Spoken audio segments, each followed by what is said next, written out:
Hello everybody, welcome to stream. Let's go ahead and get some volume adjusted here. Oh, let's not kill the music. There we go, that's a good volume level. All right, get this going, and hello. We are here, we are playing some RuneScape. I hope everybody is having a great time. Today's got a pretty busy schedule ahead of us, and I just realized that I have some stuff on. Can I clear all? There we go. We are gonna be having some fun. Last time we were just going through, chopping some trees, getting ready for we're getting ready for some of that. Actually, I can chop down oaks and burn oaks now. Let's do that. But we were getting ready for Sea Slug. That way we can get some cooking XP. That way we can get some fishing XP. And get ready for the beginner clue grind here. For the... getting a beginner clue grind for the parrot on the shoulder and the jester cape. I only want to get one of those tonight. That's the goal, is to get one of those two capes tonight. But we've got a bit of ways to go until we are ready. So yeah, we're just gonna be vibing right now, just chopping some trees, burning some logs, and generally having a great time. I hope everybody's having a good night. I hope everybody's having a good day as well. I had a pretty nice day. Been a little busy with work. A bird's nest already, that's lucky. Any worthwhile seed? That is an apple tree seed. Apple tree seeds are kind of worthless, so we're gonna drop that, but the bird's nest is super nice.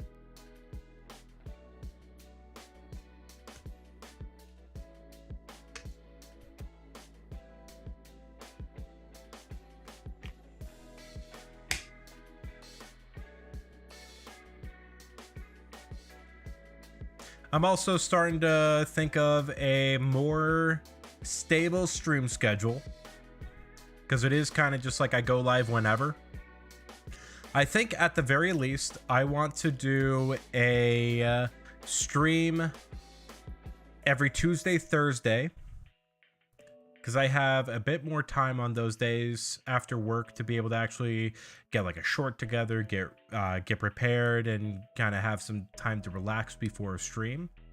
I also was thinking about Friday or Saturday as well, but I'm not sure. Because Saturday is my normal video day, and I don't want to take that away. Every Saturday is a video day. Feels very natural, feels very right for me, so I do want to keep that up. But I also am just generally thinking what I should even do, like where my third stream day should be. It could be a floating day, and I just for sure have streams on Tuesday, Thursday, and whatever my third stream is just whenever it is. But I don't know. We'll see how it is. We'll see how we feel. I do want to be able to stream like a lot more RuneScape much more frequently, because this is definitely a game that requires a lot of time and a lot of dedication in order for me to achieve the goals that I've set out for myself. So we'll see. We will just have to see.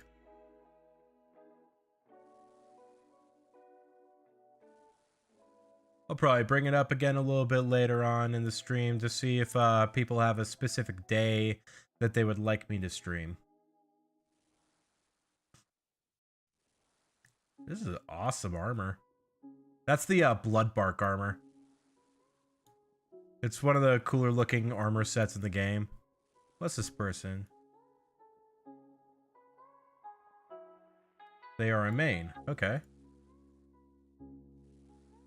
Definitely got the fashionscape going strong, that's for sure. 23, so we only need another 7 levels.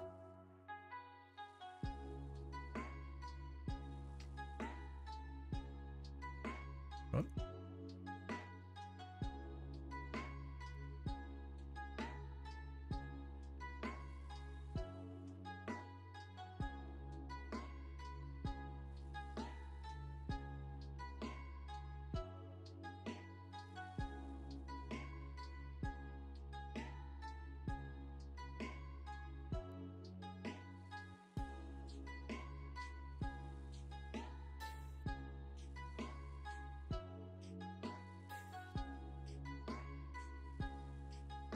All right, 7 more levels.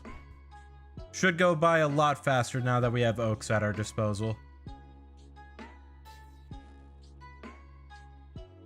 Except these oaks are just immediately getting chopped down. I could probably just go between these 2 oaks.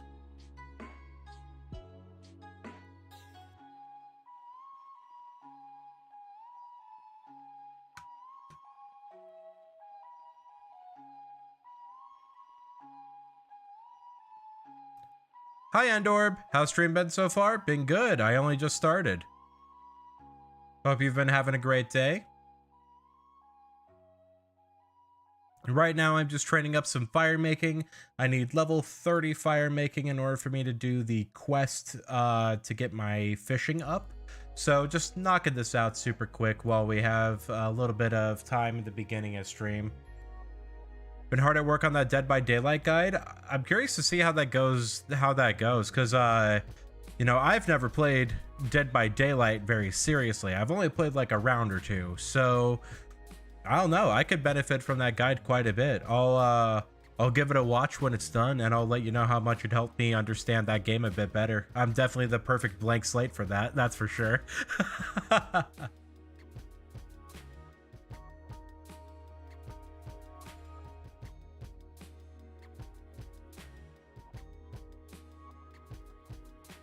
You never played Dead by Daylight? Good. Very seriously? Perfect. Yeah. I played like, I think I have maybe a grand total of 1 hour in that game.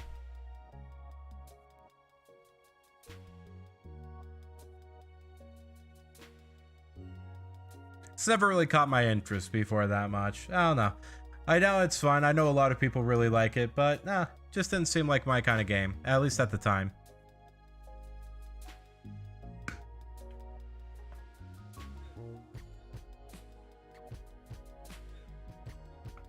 Okay, I'm needing to remember that I have 10 health right now, not 99. Whenever I'm not streaming and I'm playing RuneScape, I play on my Iron Man Call Me Freak, and I need to remember that I no longer have max HP when I'm on this account. In fact, I think I want to do Witch's House fairly early on today, because Witch's House is going to be very good, very important for just general survivability on this account. A little bit of HP is good, and I'm pretty sure Witch's House puts me from level 1 to level 25, or from level 10 to level 25 right out the gate. So definitely going to be a very big goal.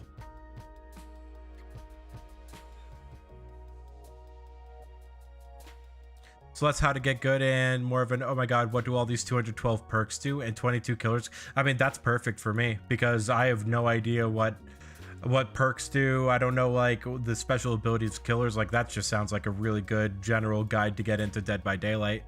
Second, you thought you were going to play the Witch's House? Nah, it's a quest. That quest is very silly. It's all about a kid who kicked a ball over the fence into a witch's yard, and you have to go in and get the ball from the witch.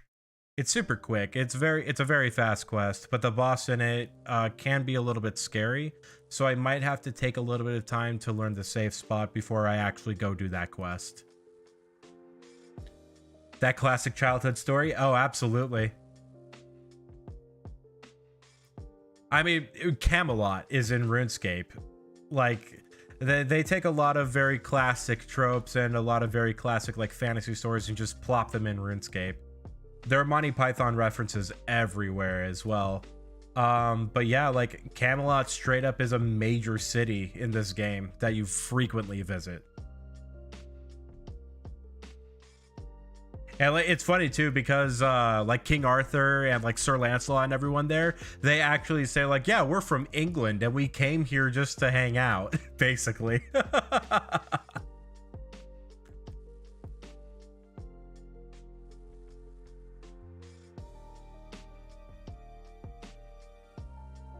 If you have a lot of silly references and one is not Monty Python, then you're doing it wrong. If I get my hands on a herring, I will show you one of my favorite references in this entire game. But yeah, here, I'm not joking about Camelot, by the way. That is Camelot Castle, 100%. There's a teleport straight there. It's actually a pretty nice hotspot for PvP as well. There's a PvP chest and a little bit of a hub there on PvP Worlds. It's silly. I love it. A herring or a herring? A herring, like the fish.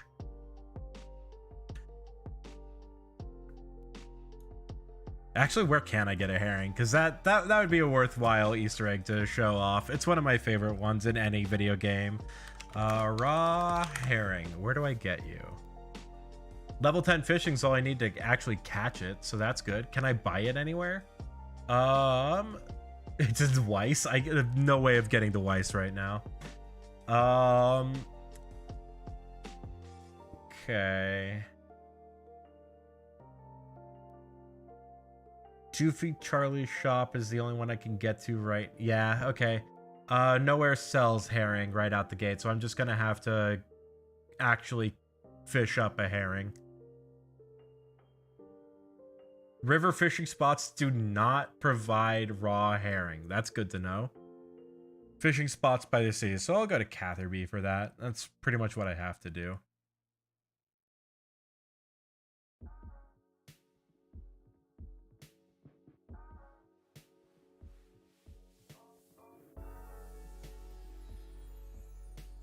Though it does remind me, as I was looking at it, there is a place that does sell raw herring once you actually get some Hosidius favor. There's this, or sorry, not Hosidius, Piscarilius favor. There's this entire continent called Korend, and it has 5 major houses in it, and each one has favor that you need to gain with each of the houses. However, gaining favor does take quite a bit of time, and in some cases can get pretty expensive. So that'll be a background grind that we'll have to worry about as we go through this account here. But definitely like the very first house that I'm actually going to max out as quickly as possible is Hosidius. Having 100% Hosidius favor is way too useful and important for me to delay on that. Another bird nest. What do I get as a ring? Just a regular gold ring. I'll go ahead and wear that for now. Why not? Sell it to the general store or something just to get a little bit of extra cash. Does it? What's the high alch value on this actually? 210. Okay, maybe I'll actually save it until I get to like the rogue general store or something and high alch it there, or sell it there. It's not worth a nature room, but it is worth going to a store. Actually, wait. I'll do Plague City while I'm here, because then I can actually go into Ardoin and sell it at the shop that has really good high alch price, or that has the really good buy price. River fishing spots only provide pre-cooked herring. Thus it is recommended not go when on food stamps. There's actually another like really major fishing minigame down there called the fishing trawler. I will eventually go there because I do want to get the angler outfit. I'm just not sure how it will go. I haven't really done the fishing trawler since it got a major update. It used to be like one of the worst mini games in this game, but after the update I've heard it's actually like decent. I just need to learn the new strats.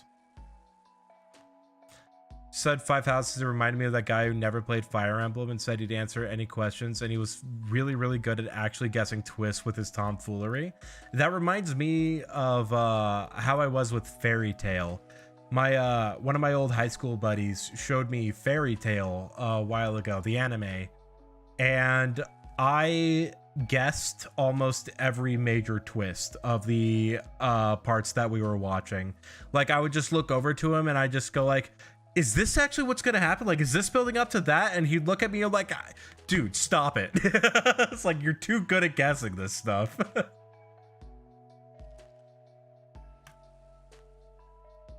It's been a while since I've seen that show. I need to watch it again. That was a pretty good anime. How many houses are in Fire Emblem? 3 houses? I don't know, 4? I thought it was 3 houses.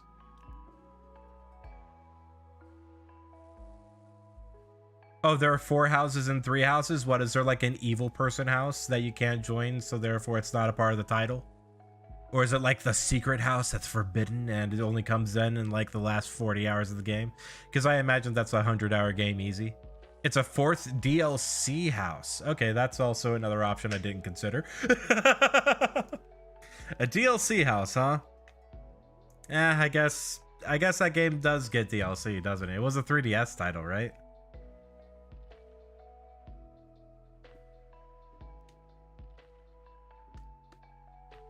The fourth plot path counts as a house instead. I've never... Oh, it's a Switch title. Okay, I couldn't remember if it was 3DS or Switch. I've never played Fire Emblem. I've never played a single Fire Emblem game in my entire life. I've played as Fire Emblem characters in Smash, but I've never actually sat down and played a Fire Emblem game. Oh, I know it's like a real-time strategy game, and I don't know. Strategy games in me kind of work very weird. I like strategy games that don't have turn-based systems in it. Like a StarCraft, Halo Wars, I love that style of strategy game. I'm just not a big fan of like the multi-turn. Everybody has to wait for everybody else's action to go through. It's just because I'm impatient. I like high actions per minute stuff. Now I gotta play Fire Emblem on stream with me. I'm down for that.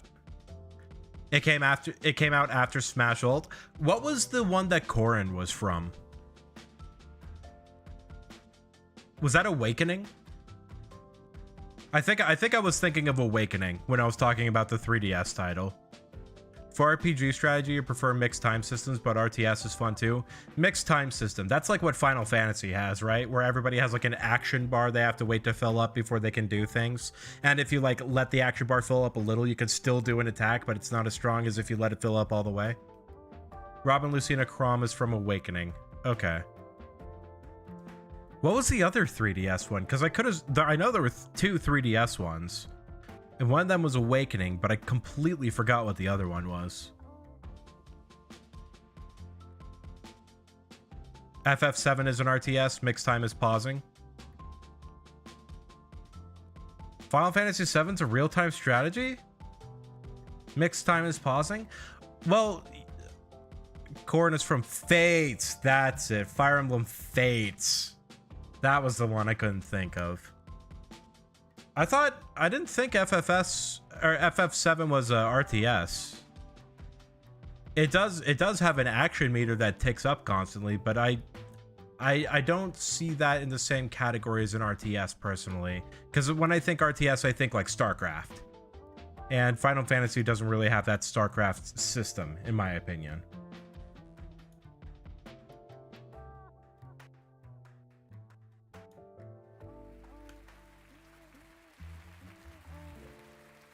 There's also a setting too that you can change in Final Fantasy, if I remember correctly, where you can have the bar fill up pause if you want to. You can have that little bar filling up pause if you actually want to take some more time to make your decision. At least that was a feature in Final Fantasy 3, 6, 3. The one for the Super Nintendo that had Kefka in it as the villain. I never know what to call it because I know it's Final Fantasy 3 in Japan and it's Final Fantasy, or no, it's Final Fantasy 3 here and it's 6 in Japan, but I always forget what to actually call it. I just refer to it by Kefka because he is easily the most notable thing in that entire game. You agree it's closer to a classic turn-based RPG than StarCraft, but being strict on the lines, it is an RTS RPG. Gotcha. Not know you could set bar filling to pause. You can in Final Fantasy 3 or 6. I don't know actually if you could do that in 7. I might be talking out my ass there.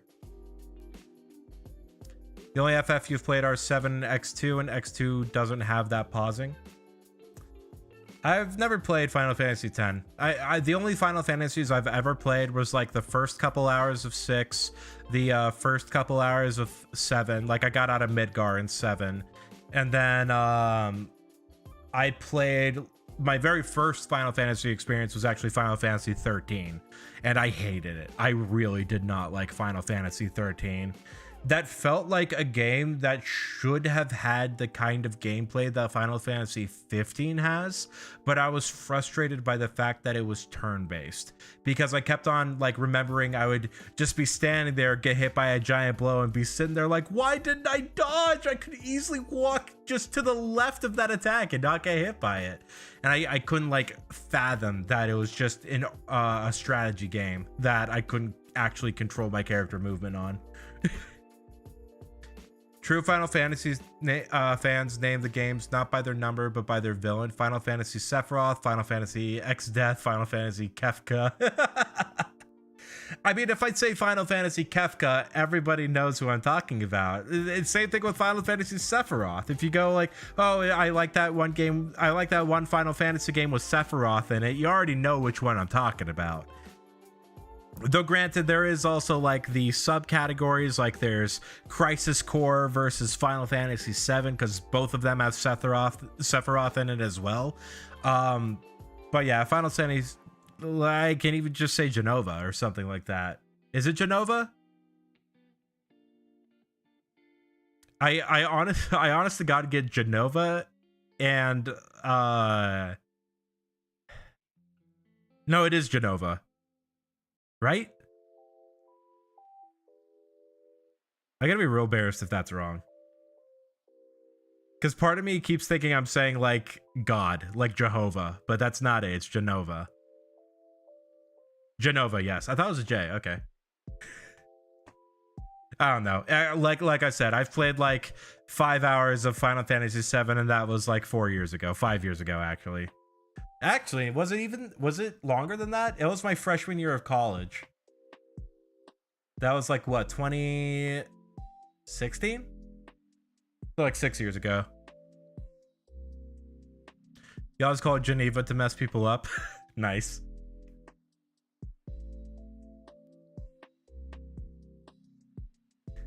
I just realized I forgot to check my stream delay before I went live. Is it on ultra low? Yeah, it is. Okay, good.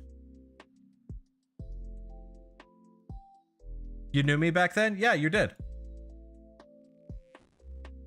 I think we met my senior year of high school.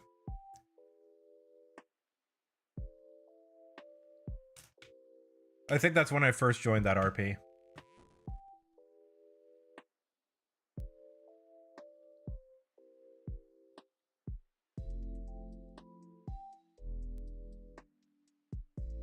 Like my second oldest friend. Oh, wow.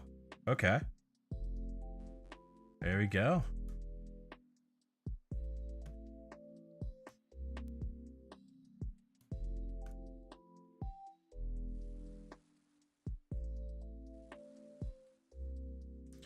See, I think this might be the last inventory of logs. We'll find out here in a second, but I'm like 90% certain that this is it.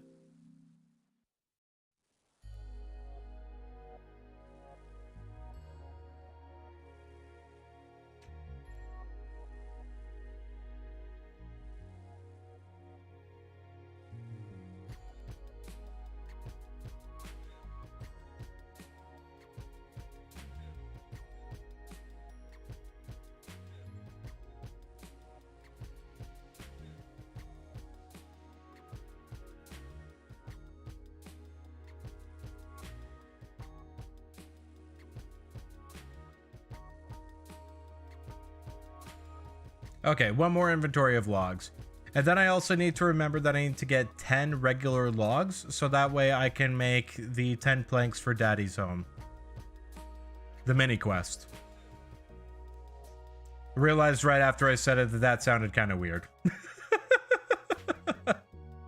Okay, I need 9 logs. This will be the last inventory of log. Manager of a lumberyard that's shutting down. Yeah. Funny you say that. We are going to a lumberyard later. We have to go find a cat, and we also need to get some construction equipment. Just gonna make a Daddy's home joke if you had your phone in hand at the time. Oh no. Oh no.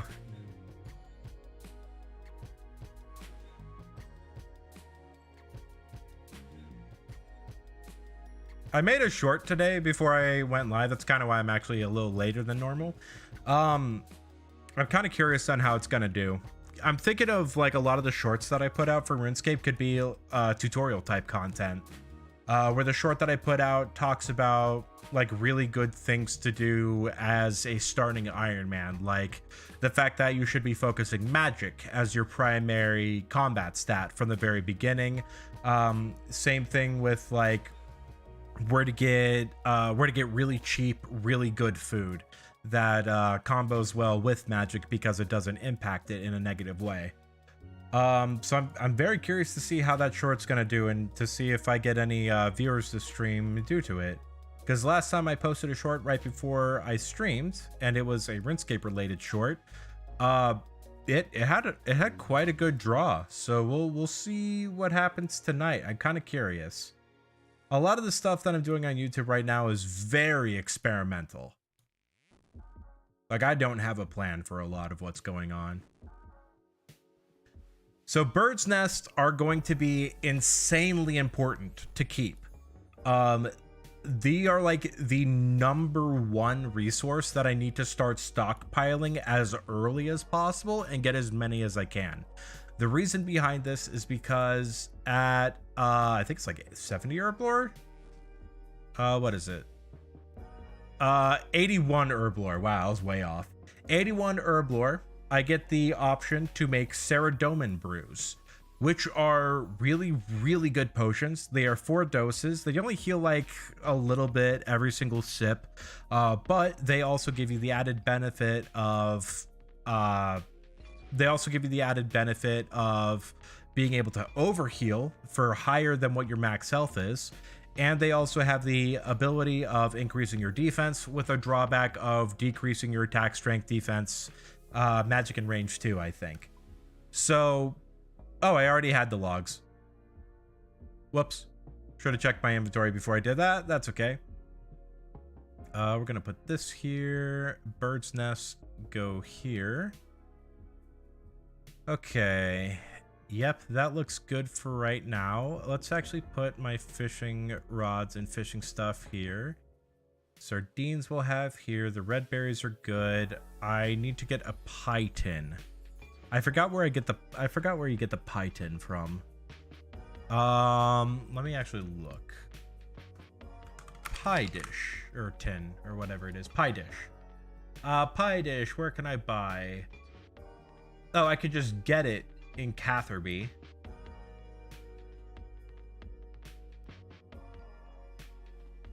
I could also get it from the Yano cooking shop. That might be worth going down to. And Hasidius as well. Okay, I've got a few places then.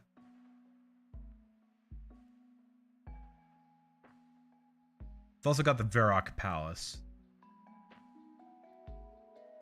Nurmoff and the Dwarven Mine. Okay, I'll figure that out later. I at least know where to get it.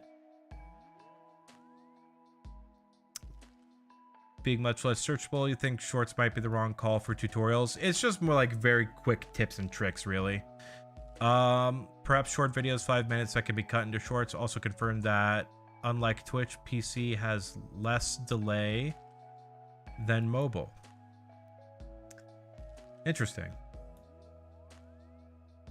Okay, so we got our 30 fire making. It's time to start getting prepped for sea slug.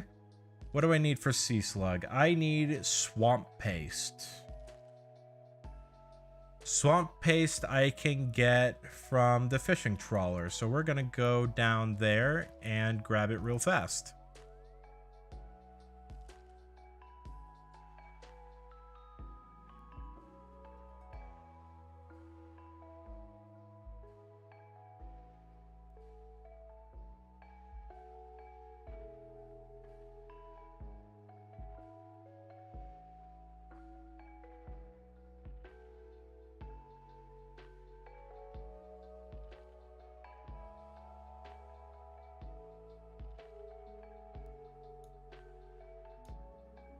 Oh, mysterious old man. This guy's actually very important. Mime show.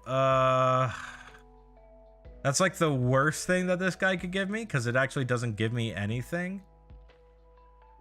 But here we are.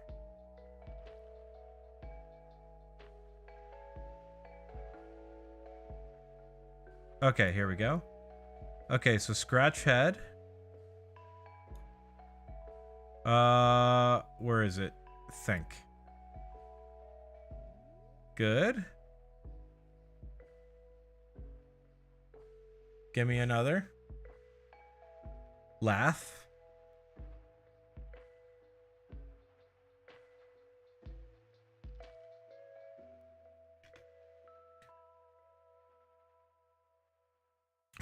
Love when old men give me mime shows. Oh, I hate that.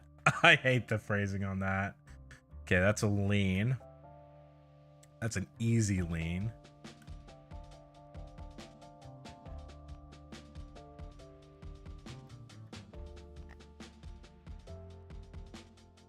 Am I free? Of course not. I have to think again. What's wrong with your phrasing? It's just creepy. It's just don't like the idea of an old man giving me a mime show. It's a little sus. Little sus. All right, can now use the lean emote. Let's see how that goes. Hey, and did I get any item? I did not. Interesting. Normally you can also get a mime costume by doing that. All right, shopkeeper. I need swamp paste. That's a lot. I'm pretty sure I'm gonna need like some in the future, so we'll just get like 50 for now. Oh, that just took out 2k. I shouldn't have done that.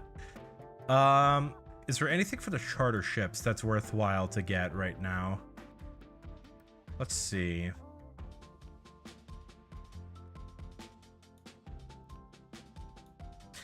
I think, therefore, I'm free. Some famous philosopher. I don't care. Or I don't know.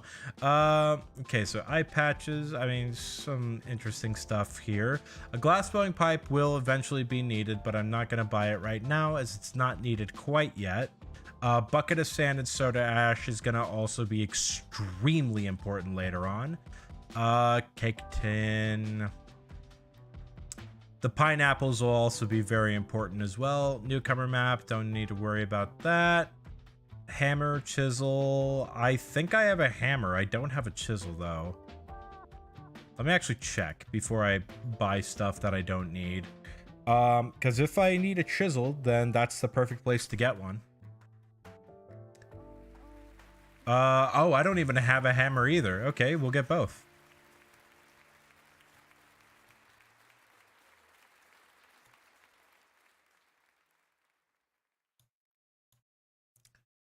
Buy one chisel, buy one hammer. There we go. Two extremely useful tools that I will very constantly be using are now purchased and put in the bank. Bum bum. Yay! Let's put this here, put this here. I think, yeah, this needs to go here and this right here. Looks good. Okay. So now with this newly acquired swamp paste, let's go ahead and get on our armor just to have a little bit of fashion with us. I kind of want to wear red cape for this quest. All right, off we go.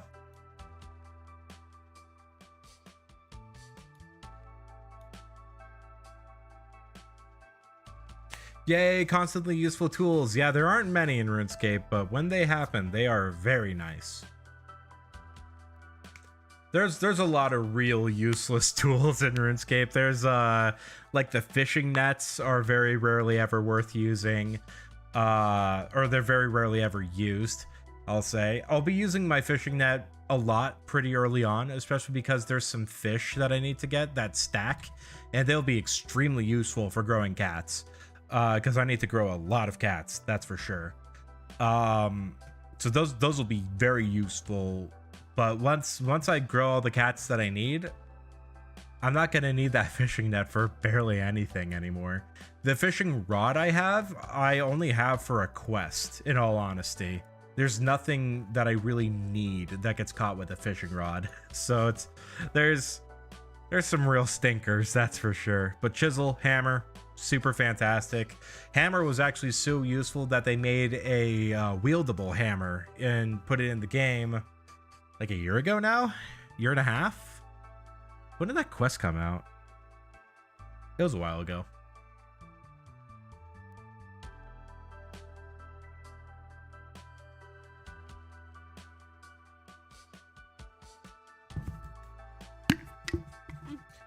So this area over here that I'm going into is a town called Witch Haven, and it is honestly like one of my favorite quests in the game. At least is one of my favorite quest concepts in the game. There's an entire quest line that is surrounding this entire city because everybody in the city is slowly being taken over by mind controlling slugs that are tied to an eldritch god. And unfortunately, the quest line isn't finished, and I would love to see more of it, but I don't know how popular this quest is, so I don't know how many people really want a continuation, especially because when they continued it in RS3, it wasn't the best. People didn't really like it.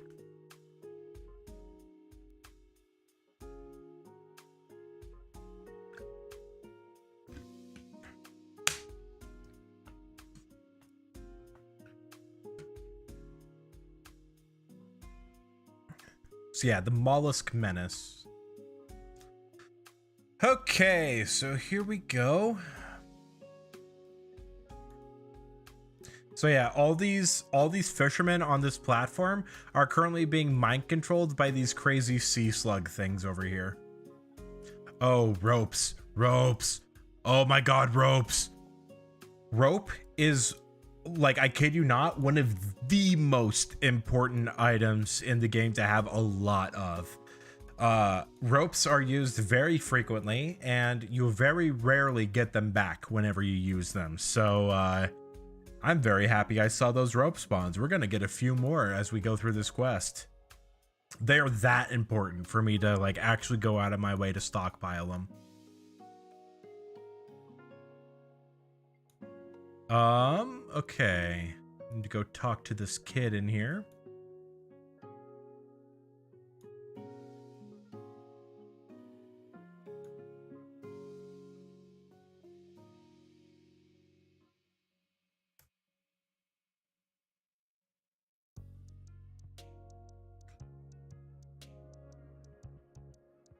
So I now have to go find this kid's dad, who is literally on this island right here. It is also funny because this island right here is known as one of the most dangerous islands like in RuneScape. And then there's like a port town right there, like literally within eyesight. This game has very silly spacing. Then again, this was also designed when the draw distance wasn't nearly as big, so...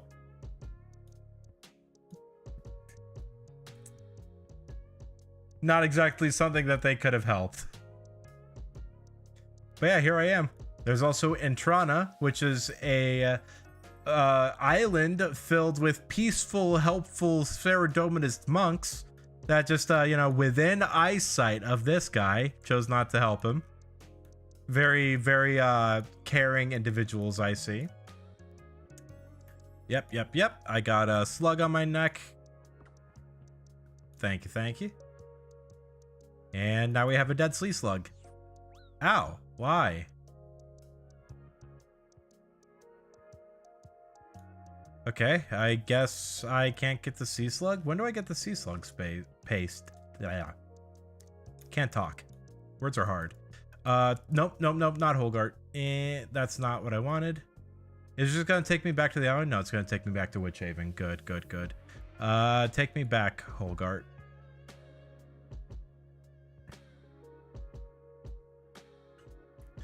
Okay, Bailey. Bajin Fury. Okay, this guy's doing the later part of the quest, I think. I don't know why else he would be here.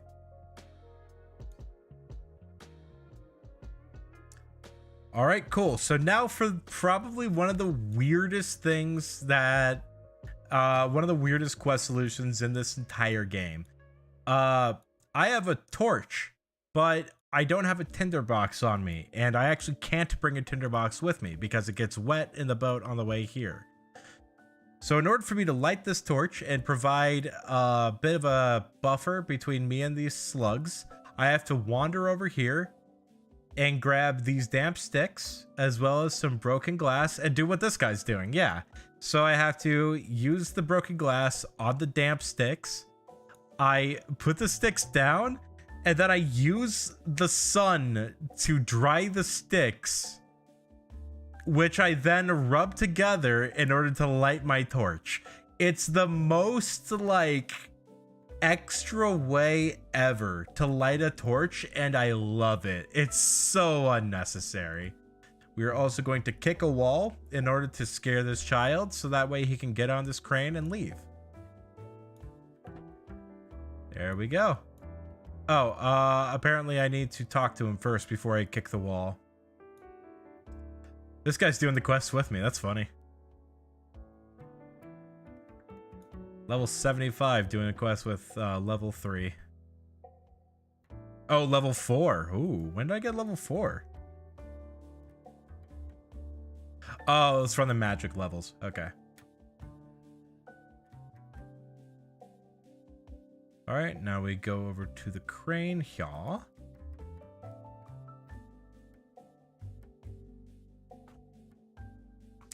And now we have saved a child.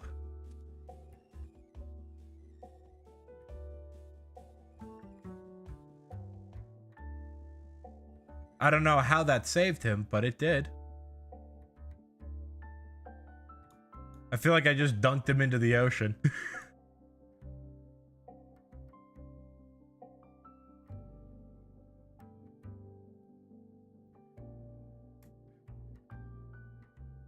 And now we are back.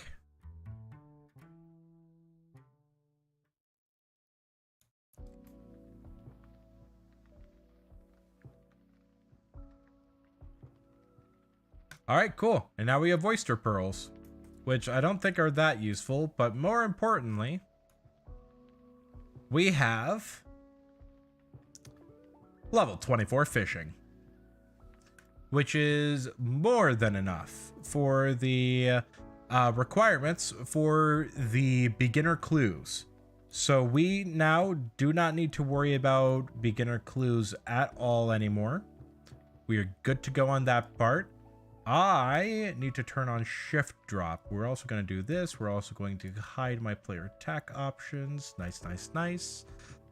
Controls. Let's do this. I already have this set properly. Where's shift click enabled to drop items? There we go. Nice, nice, nice. That was what was missing before. Okay. With this torch now, I want to take this opportunity to go get some boots. The boots of lightness. They are going to be very, very useful as I go through this game, because run speed and carry weight are very constant issues. And there are a couple ways that you can take care of these issues. The first one is to train the agility skill, which takes a long time, isn't exactly that efficient, and can definitely be pretty, dare I say, boring at times. The other option is to get weight reducing clothing. Now, weight reducing clothing is a little difficult to get as an Iron Man. There's only a little bit that doesn't require any sort of agility, and that would be the spotted cape and the spottier cape, which both of them are required for this account, by the way, so we are going to be getting those. But they require quite a bit of hunter to get. They actually require, I think, like 20 or 30 hunter just to even get the pelts. And then there's also some other requirements to be able to go to a clothing shop and get those pelts made into those capes. Long process, not worth it right now for just some simple weight reduction. But there are boots, the boots of lightness. They are normally associated with the Temple of Ikov quest, but if you know where they are, you don't have to do the quest at all to get them. You can just walk straight into the temple, go right into the basement where they are, and just snag them for yourself. So that's what we're gonna do. It's gonna be a very, very early general movement upgrade, which we will need. I'm keeping my armor on, by the way, because there are some enemies in the Temple of Ikov. I don't believe any of them actually are aggressive or can one-shot me, but just in case, I do have some defensive bonuses and a little bit of run energy. So I think, ooh, actually, ooh, that bat spooked me. That bat spooked me. What's its max hit?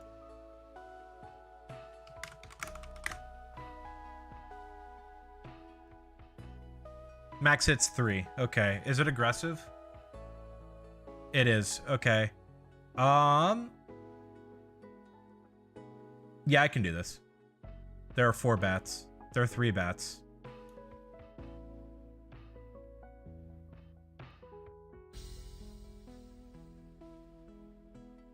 Okay. I'm just gonna run. This guy's gonna attack me.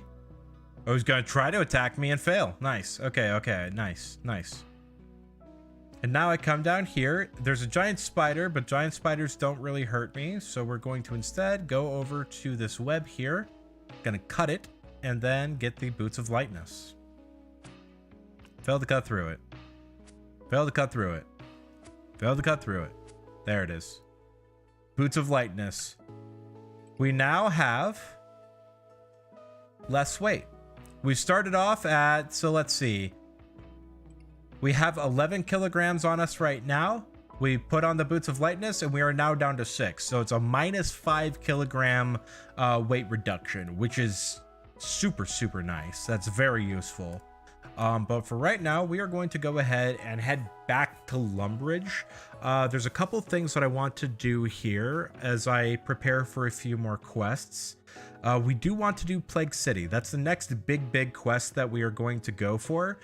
But while we are here in Lumbridge, I want to grab a couple of things.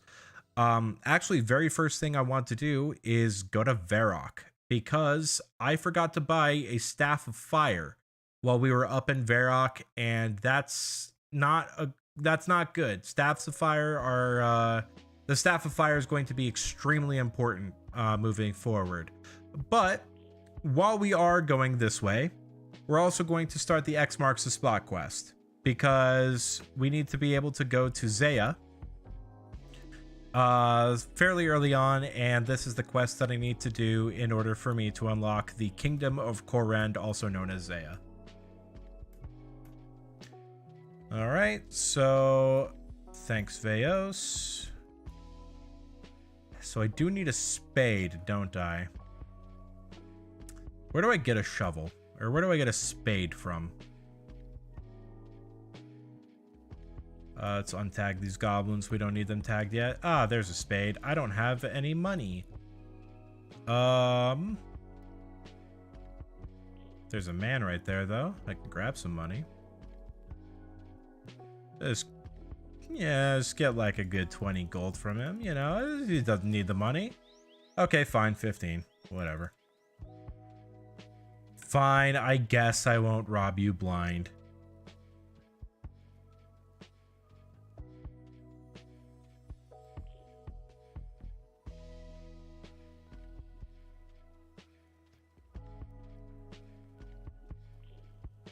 So what this quest is a very good taste of how the beginner clue grind is going to go, because this quest is effectively a tutorial on how to do beginner clues. So a lot of it has to do with you get handed a clue scroll, or you find a clue scroll, you read the clue scroll, and it gives you an idea of where exactly that clue is going to be. Or where exactly the treasure or the next clue is going to be. Each clues have different rewards, and each clue has different tiers. Starting with beginner. Beginner is the only clue that is free to play, and it doesn't give that great of rewards, to be completely honest, but it's good enough for what we need. Also, what's our thieving level? Can we do ham followers yet? Yeah, we can. Okay.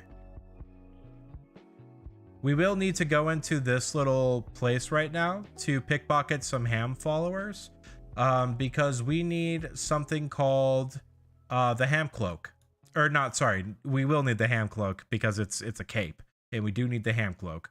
But we also need a rusty sword in order for us to be able to get the Arduin cape.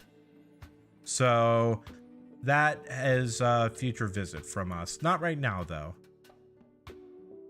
Want to have my thieving... Actually, nah, thieving's at a good spot right now. I could probably just go grab some wines and try for it now. Actually, no, wines might be bad food for that. We'll do the chocolate cake slices.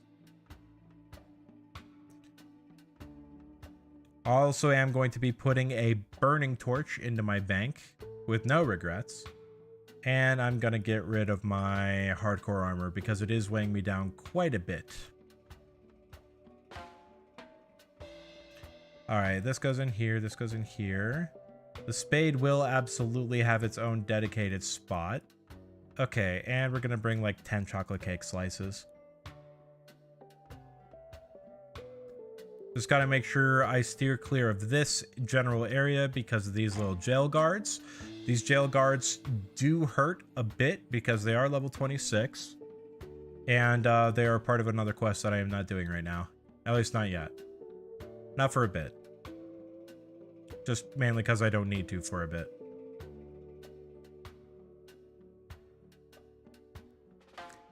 I hope that my explanations of what I am doing are coherent for people that aren't exactly familiar with RuneScape. I do want to still at least try and make this understandable for those that aren't as familiar with this game, but I also do have over 15 years of experience playing this game behind me, so a lot of very basic information I forget is not really obvious to someone who isn't used to this game and how this game works.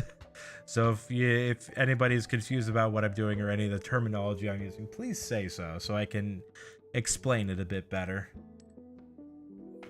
But right now, where I'm going here is called the Ham Hideout. Ham is an organization that is the Humans Against Monsters. They are basically fantasy KKK. And we're just going to go rob them blind because that's what they deserve.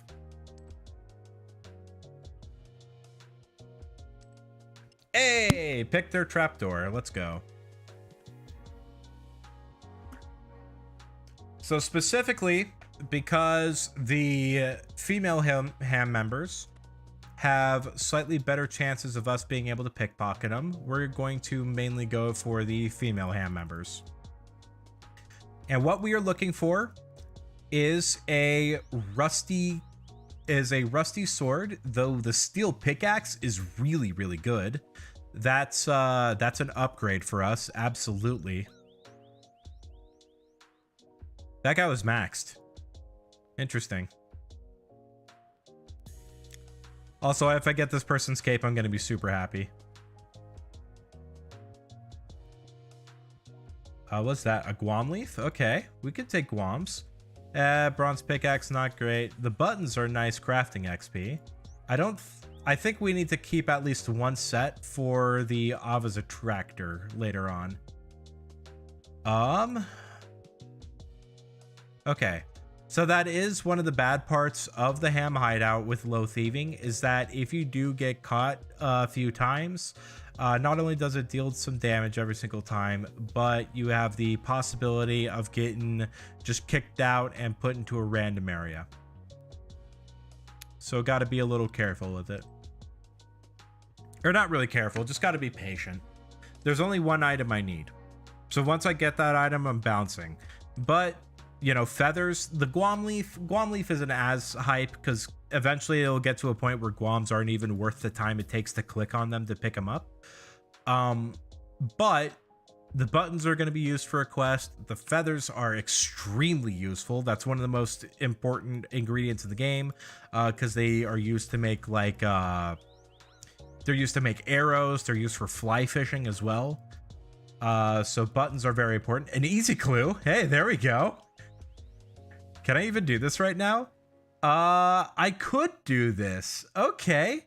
We'll try that easy clue while we're going around and doing some Plague City stuff. This person. Yes. Uncut Jade. There we go. Hey, Rusty Sword. Nice. That did not take very long at all. That's all we needed. Wow, that was actually an extremely useful ham member trip. That was probably the fastest I've ever gotten the Rusty Sword. Plague City is the name of your acid bunk band. Plague City and that entire questline is actually one of my favorite questlines in this entire game, and it's completely finished as well, so you can experience it all in full. I honestly think the amount of twists and turns and craziness that goes on with that entire questline is some of the best writing that this game has. The entire concept of that quest is that we have a city called Ardoin.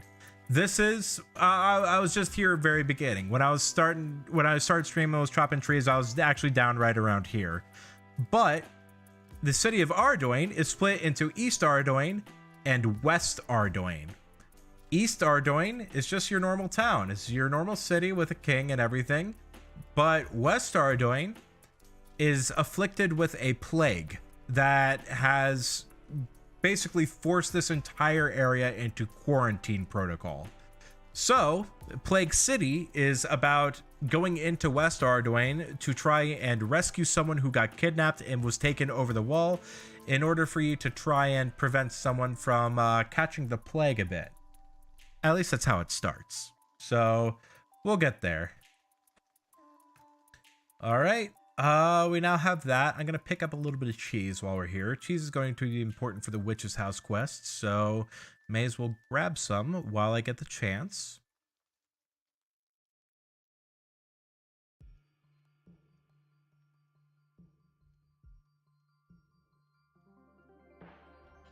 Plague City is about when this game come out, COVID-01. Yeah, Plague City actually ties in. It is the first quest in what's known as the Elf quest line. And yeah, that's wild. The fact that Plague City has to do with elves. It gets nuts. It gets nuts. I won't say too much more, because I definitely want to explain these quests a lot more when I actually get to them. But I'm very excited. I'm super excited. That series has some of my favorite quests in the entire game. Plague, elves, totally natural correlation. Yeah, see, that's why it's wild. Oh, that's right. I get a beginner clue scroll for this. Hell yes. Yeah, we'll go to Korend real quick, just to at least get this here. Okay, give me some vibe. Yeah. La. All right, Clyde of Korend started. While I'm here, I may as well do this quest. This will be a lot of walking, but it will be very useful to do. Can I advance agility? Yo, I can. Nice. Level 4 agility. Okay. This is how I'm leveling up agility, is we'll lamp it. We'll lamp it up to level 10. Then once we're at level 10, then we can go ahead and start doing some, once we're at level 10, then we can start doing rooftop agility courses.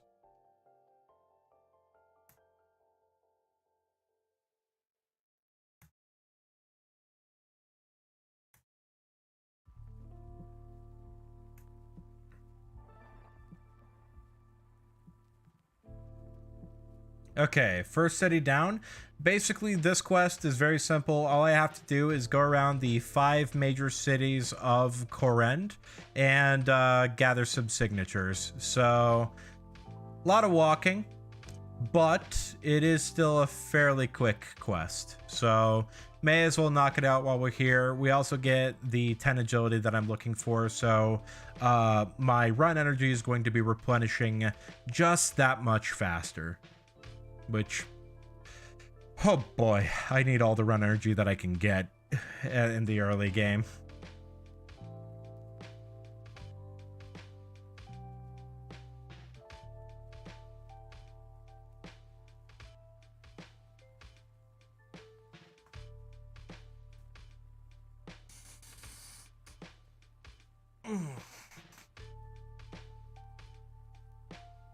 Oh, Dark Altar. Oh, that's right. I have to return to Veos anyway. Okay, so I'm not losing time by doing this route.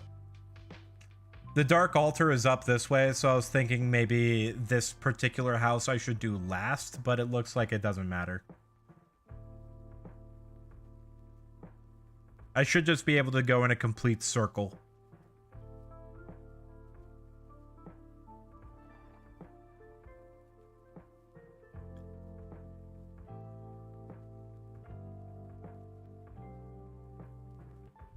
You got Ligma? Yeah, man. You want some? I got all sorts of varieties. Nope, not that. Need to talk to you. Can I ask you about Arceus? About Arceus? The Pokemon god.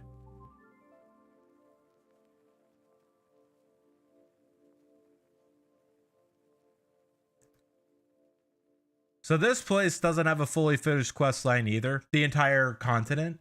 The quest lines so far up to this point, I'm actually kind of intrigued in.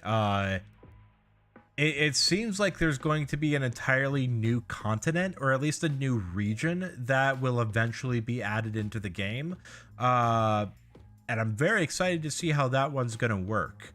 This also is like home to one of the most wicked, like evil wizards that had a giant like iron fist rule of terror on this area. So very curious to see what they do with that. The entire first raid in this game, the Chambers of Xeric, was basically his testing ground slash prison for things that went against him. Like the guy's name is Xeric. And the Chambers of Xeric is some wild stuff that all was his fault. And I'm very curious to see, first off, what Xeric even looks like. I'm super curious to see his design. But I'm also very curious to see what kind of power he's going to have behind him. That's going to be something I need to do on my regular Iron before I do on the hardcore when that comes out, because new content should always be tested on an account that doesn't have permadeath mechanics.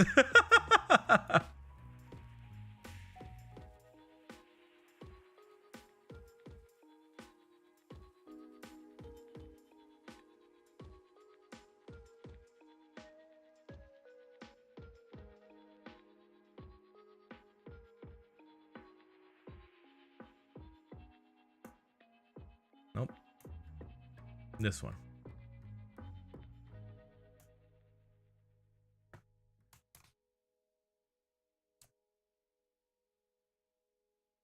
All right, cool. Now we need to go to Shazian. Is there a bridge? Yeah, there is a bridge still there. Okay, cool. Recently, because of the recent quest that happened with Zaya, there was a pretty big redesign of how the entire region looks. So I'm still not quite used to the new redesign. Like, the house that we're getting ready to go to, the Shazian house, it looks completely different than it used to before A Kingdom Divided came out. I honestly like the new redesign. The redesign looks really, really nice. I just don't like the fact that I have to relearn where everything is. I'm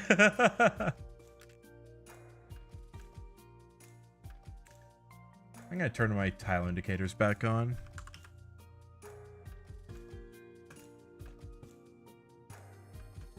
At least the destination tile. I don't need to know my true tile yet. Once I start getting into more bossing or more things where my specific exact position is going to be significantly more important, then yeah, I'll look at the true tile indicator a lot more. But for right now, it's not necessary. We're just taking a stroll through Shazian. I just want to make sure I'm going where I click.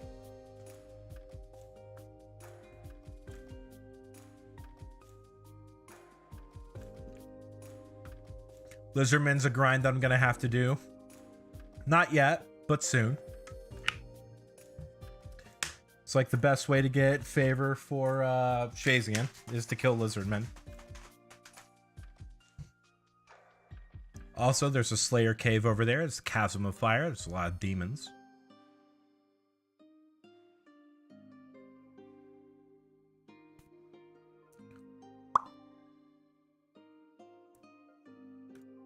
I'm curious if I can do this beginner clue right out the gate. What is it? Speak to Reldo to receive a strange device. Okay, so we have immediate hot cold clue. Not super into that, but whatever. Hot cold clues are a little annoying. Because I'm pretty sure they don't know exactly where it is. Or the plugin for it doesn't know exactly where it is right out the gate. Pretty soon, I am going to have to get rid of this pop-up, especially when I start doing hard clues, because some of those take place in the wilderness. And I can't have people knowing where exactly I'm going in the wilderness if I intend to go there and not get PK'd. See, while I'm not going to be very cowardly when it comes to the wilderness and running away from player encounters, I also do want to make sure that I'm not just going straight into danger without any sort of regard for my account safety. So if there's any sort of prep that I can do to make sure that wilderness journeys are as safe as possible, then yeah, I'm gonna do that.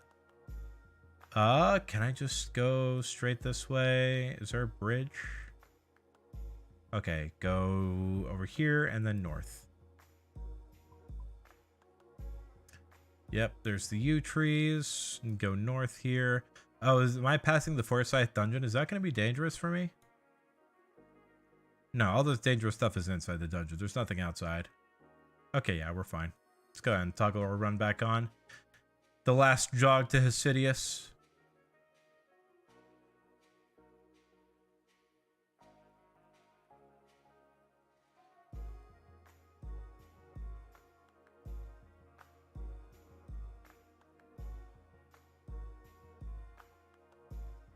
That is not the Forsyth dungeon, but it still is a cool looking building. This over here is the Forsyth dungeon, just behind this mansion.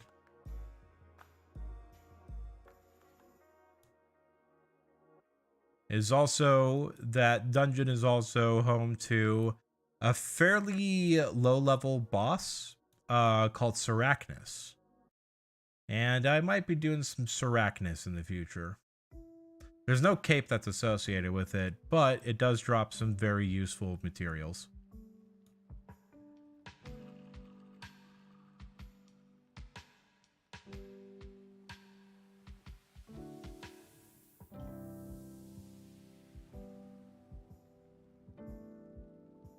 Hosidia's favor is also stupid easy to get. I might just knock it out while I have the chance. Let me grab a hammer so I can do that. I'll also go ahead and dump some things in the bank that we don't need. Okay, so first off, we are replacing the bronze pickaxe. Actually, no, we can't replace the bronze pickaxe yet. We still need it because we can't use the steel pickaxe.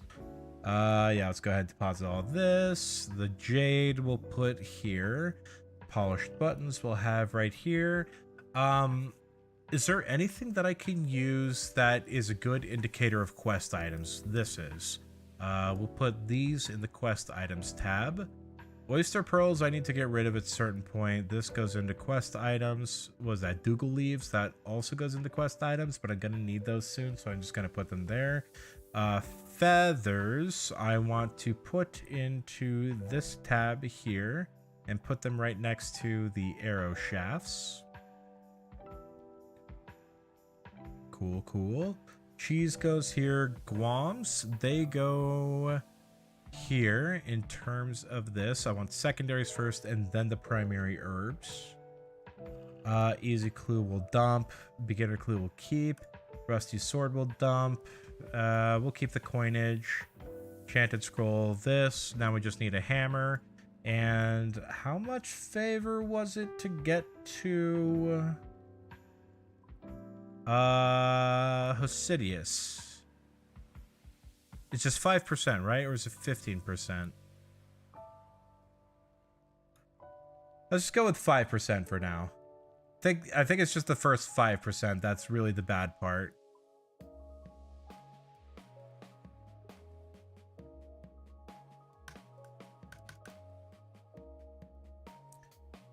Because I should be able to do the compost stuff fairly easily.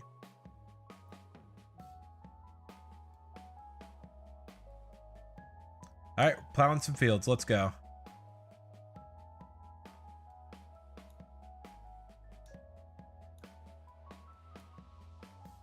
A little bit of farming XP too, you know? A little bit of farming never hurt no one. Same with a little bit of smithing. Oh, that's crafting XP. Okay.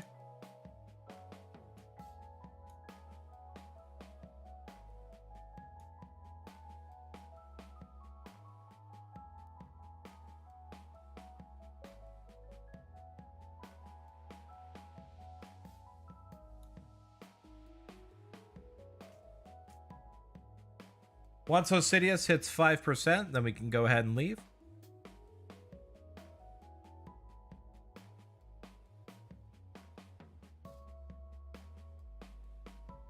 It's going to take a few minutes, so sit back, relax, grab a drink if you don't got one yet.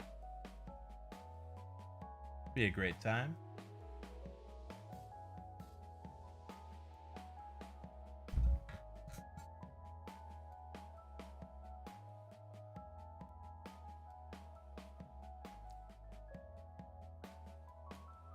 Prepare the plow. Or would it be better to go to 15? Because 15 unlock fruit stalls. Do I have fruit stalls unlocked? Can I actually steal from those? Oh, wow, I can. Because fruit stalls is the way to get to the thieving level for the feud. Actually, it might just be worth sending 15 from here. It's going to take a while, though. Well, we'll start off by just getting 5 for now, because I still do want to be able to do the clues. So yeah, we'll start off getting 5%, and then next time we're in Zaya, we'll get the last 10%. Dang, that broke fast.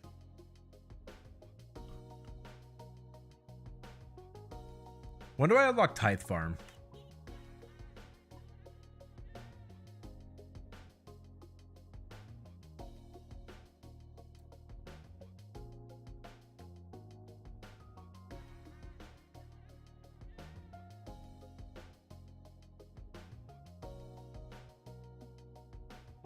100% is Tithe Farm. Okay.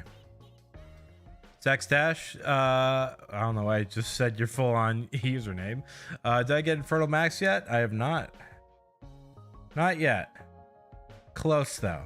I feel close. I feel like if you give me a couple thousand more hours, I'll get it.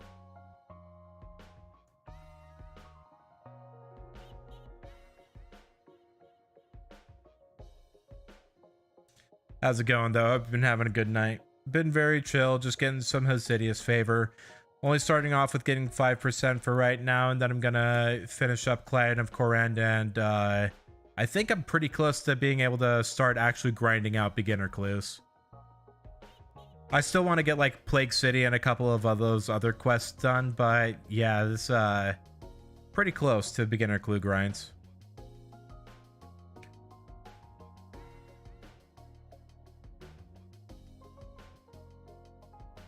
I got a rusty sword pretty quick too when I was stealing from the ham members. I'm really happy about that. Oh god, that looks weird. I did not like the way the plows look when you turn them that direction. That looks so strange.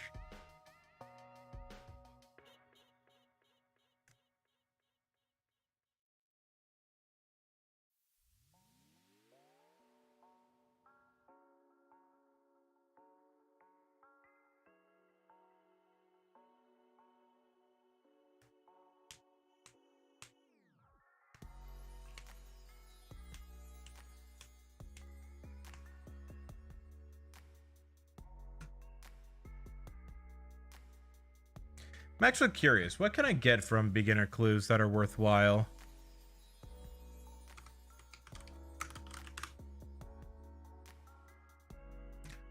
Possible rewards. Okay, so aside from the Jester Cape and the Shoulder Parrot, which is what I really, really want, I can also get black armor. Not necessarily the greatest, but if I get a black pickaxe, that'd be nice. That is a 0-weight pickaxe and can be useful in the abyss if I ever decide to go there. Short bow, longbow, that's actually kind of nice. I can get some staves. There we go. Elemental staves are always nice. Some steel armor would be good as well, though not as good. The hardcore armor I'm pretty sure already counts as steel. I can get wizard hat, can get leather armor, so not really that great either. I can get runes. Ooh, I can get a lot of runes. I can get nature runes. I can get law runes. Ooh, okay. Okay. That's actually really nice. Some food, nothing too notable, just shrimp, sardine, and herring, as well as cabbage.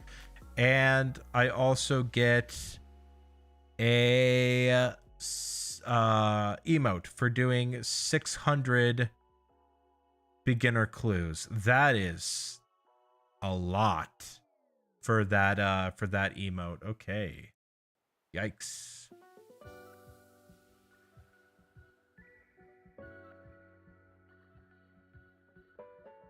Where am I at right now? 2.6%.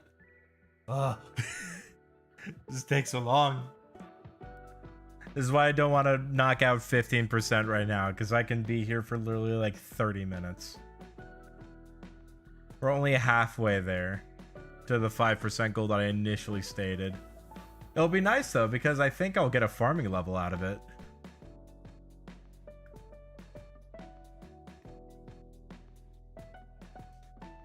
Also need to figure out how to get crafting done really quick, because I don't have glass blowing available to me. I know that for sure. Let's actually look up some crafting real quick.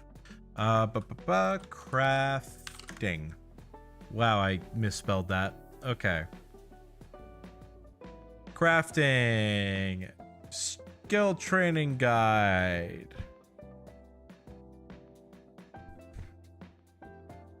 Okay, so sheep shearer, yep. Can get that one done really quick. Goblin diplomacy. I'll definitely be getting the goblin mail for that while I slaughter my goblins. Tower of Life I can't do. Missile and Mystery I've already done. Dwarf Cannon. Forgot about that one. Dwarf Cannon's going to be important to do fairly early on. RFD can't do yet. Murder Mystery. I could do that one fairly soon. That one actually might be the better quest to do, because that gives me a lot of crafting XP. Okay.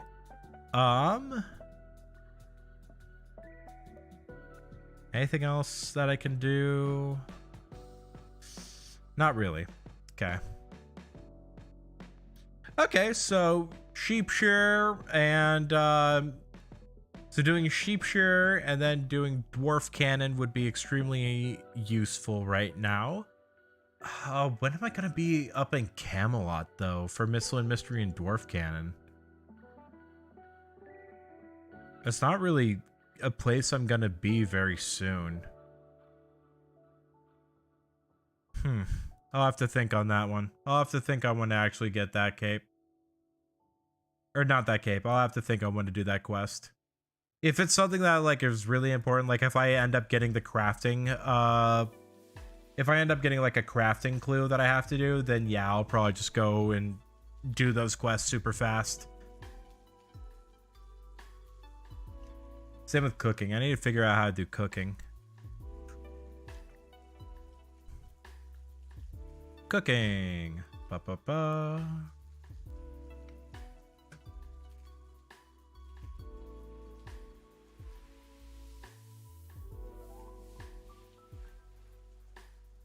That's right, Gertrude's cat and cook's assistant. I need to do that one. Gertrude's cat should be pretty quick. I'll be doing that when I go back to the lumber yard here.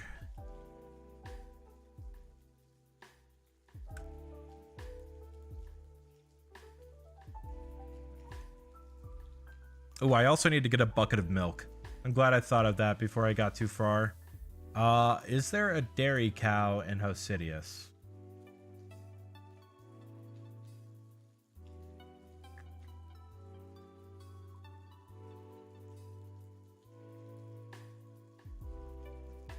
I don't know if there is, actually. That's okay. I know where there's one in Lumbridge. That won't be very difficult to get to.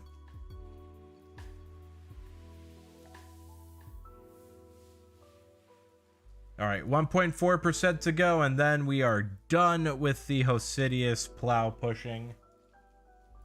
Most riveting content you've ever seen in your life. High stakes, high octane. Low reward.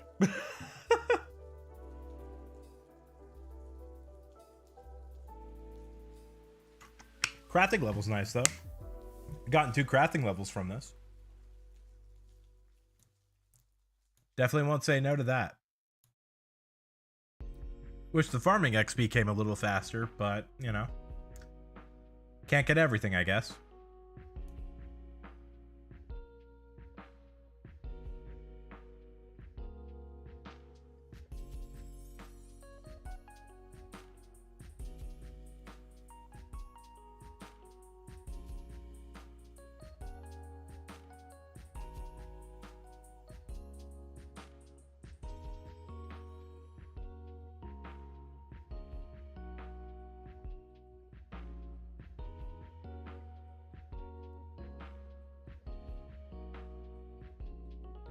.6, let's go. 0.4% more.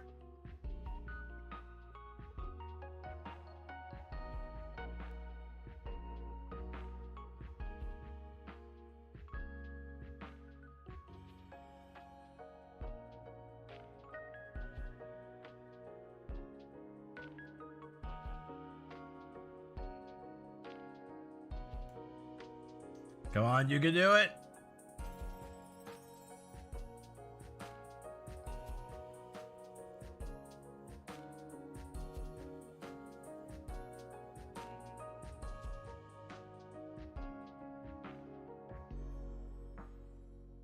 Come on, just need a little more Hosidius favor. 0.4%. Give it to me. Give me that 5% favor. Come on, you can do it. I know you want to.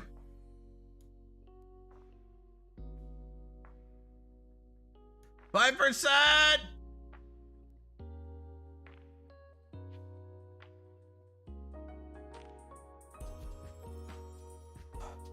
I need to figure out how to get media share set up, because I feel like having media share, just like some sort of video to go on while I'm doing these slower grinds, I feel like it'll go a long way.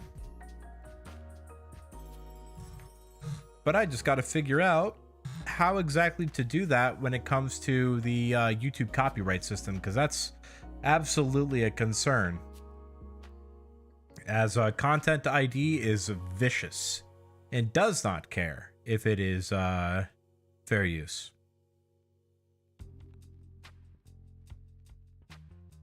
YouTube copyright is always a concern. Yeah, that's honestly like the really bad part about going to YouTube from Twitch, is that Twitch copyright was nobody cared. Like, I literally watched a streamer with over 1,000 concurrent viewers that was playing like Pink Floyd while he was doing raids in old school, and it's crazy that he was able to do that, but it's because Twitch's copyright policy is very lax, at least in terms of while you're actively live and streaming. But YouTube, oh, YouTube is a shark when it comes to that stuff. You stream any sort of copyrighted content on YouTube, game over, GG, that's it. So that is a downside, and it's a pretty severe downside as well.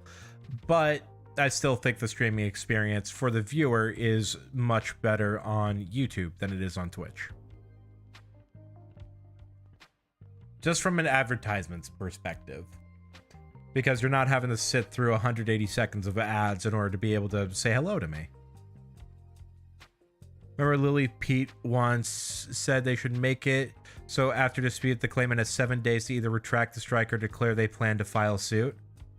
Yeah, true, but then you get a lot of very aggressive lawyers that are filing suits against people that don't have the money to fight it back. So I feel like that would end up causing a bit more damage than it would fix any sort of issues.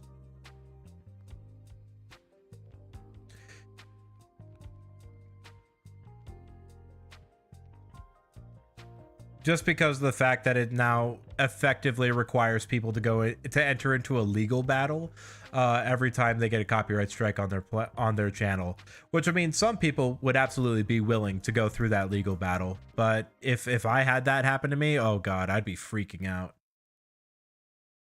It'd make copyright bots stop stealing people's money. Oh, absolutely. I think copyright bots need to be taken care of. They need to be dealt with extreme prejudice.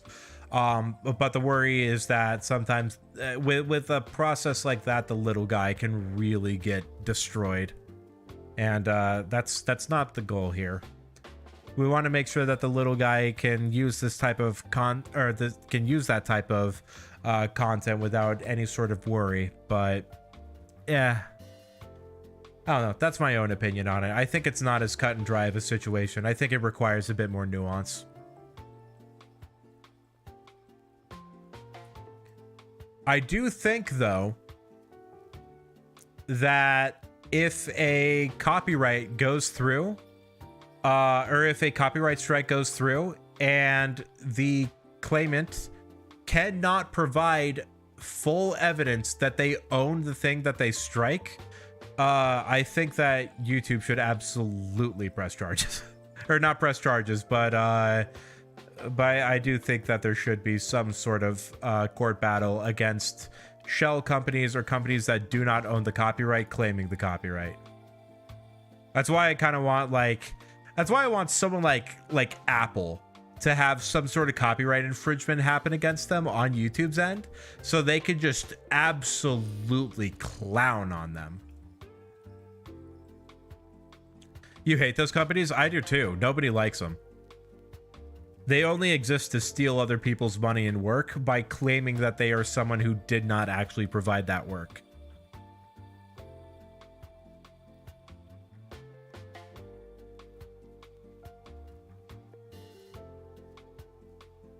I also really don't like companies who are very inconsistent with their copyright claims. Toei Animation is so bad at that. They will copyright claim anything Dragon Ball, but they will still act like they gave the approval for that content to be made in the first place. That's why Team 4-Star keeps on having to re-upload all their episodes, because even though they had express permission from Toei to make the series, Toei copyright system still caught it and still claimed it. It's a very annoying situation. Worse than patent trolls? Oh yeah, significantly. At least we feel them more than patent trolls.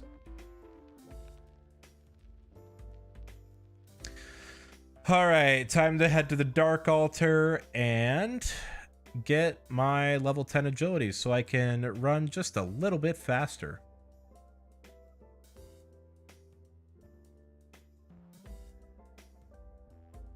I wonder if I get money for this.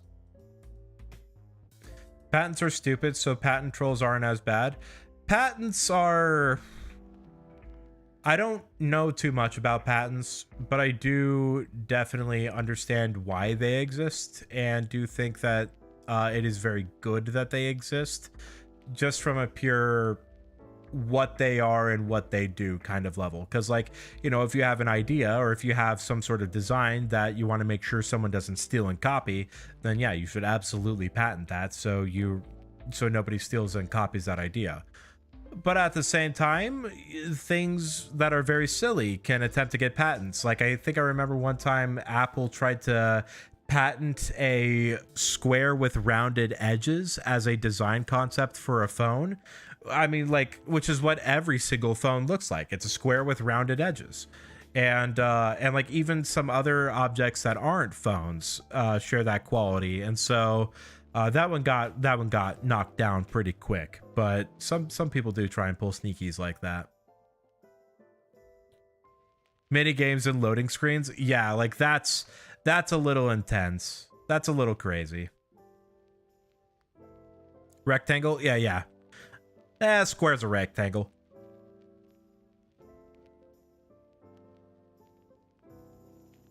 Rectangle's not a square, though, so I still wasn't correct. I just don't want to admit that I'm wrong. Your example was one that actually got upheld by the court. Ugh. Mini games and loading screens. Ah, jeez. Or I remember one time when the Fine Bros tried to patent reaction content and react videos. Whew, boy, was that was a storm when they tried to do that. I remember reading about that like constantly.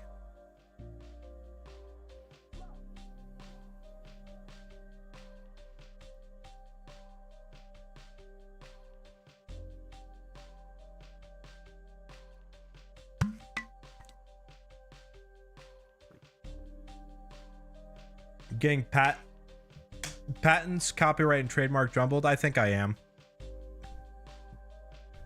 Yeah, you're right, I am. They all effectively do the same thing, though. They're just different means of doing that. But it is basically a way of claiming an idea as your own. Okay, there we go.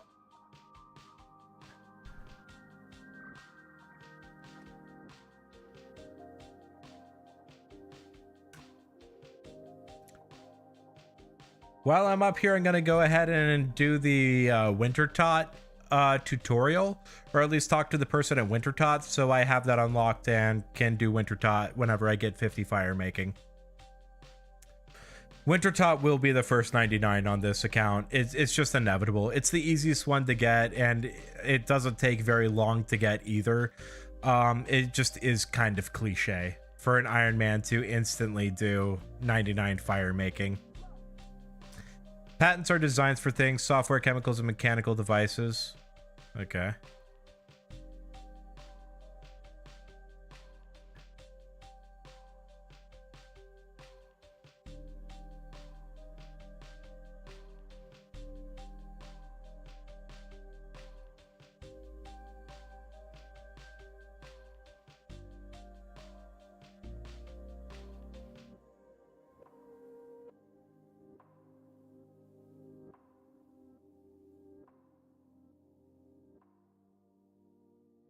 Okay, I believe this is the person I need to talk to in order to get this minigame unlocked. Wintertot tutorial. Yeah, let's just go ahead and go through all the dialogue options real quick. Pyromancers. What can I do to help? Not strong enough. Okay, I might need to talk to them again. Okay, that's fine. Trademarks are for intellectual property. My Little Pony, Minnie Mouse, Super Mario. Yep. Wait, I thought that was more copyright. No, copyright's more the actual work, not the intellectual property. Got it.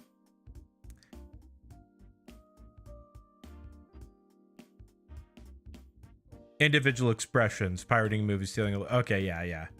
So it's the actual instance of the art, but not the idea or the character behind the art. It's more just the art itself. Okay. Makes sense. All these definitions I'm not super familiar with.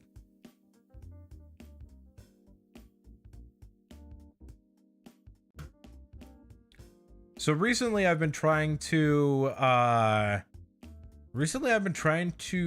advance my fashion game just a little bit, just a touch, by trying out rings and wearing rings. And it's been fun so far. I only have one ring, and it is a little bit big. I can only wear it on my pinky because I've got really big hands and really big fingers as a result. But it's actually pretty nice. I don't have it on right now. It's currently behind my green screen. I'll go get it in a second. But I've been really enjoying it. And I had ordered some additional rings just to have some variety and the ability to like mix and match with different styles. But I ended up not liking the rings because when I got them today, none of them fit. I ordered size 11 rings, which I thought fit my pinky by my own measurement. That should have fit. However, looks like my own measurements were off. So tomorrow I'm gonna actually get my fingers measured by a professional jeweler just so I can know what size ring that I need to order. So that's gonna be an interesting journey. Fashion, yay. One ring in hand. See, I actually like thinking about One Ring. I've been really wanting to get like a Lord of the Rings, the One Ring replica. I feel like that'd be a lot of fun to have. Show's trademark, the episode is copyrighted. Oh, gotcha.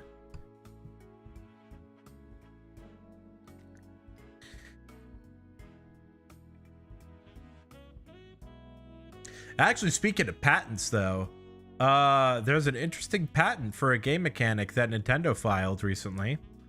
And it seemed to be about like portals or instant teleportation, which seems kind of wild that they're patenting portals.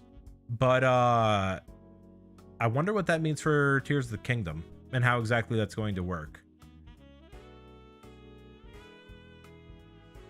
Just not sure if I like the idea that they've effectively claimed portals as a concept. Someone doesn't know 7 Rings in Hand off by heart. How dare? Dude, I've beaten Sonic in the Secret Rings, okay? I've had to fight that boss, and oh boy. That was something.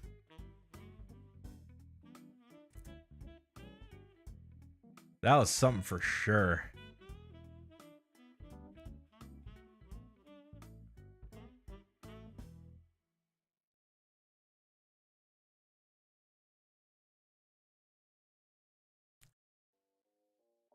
You've 100%ed Secret Rings off a library borrow? Okay, that's more intense than me. That's way more intense. It took me a few months.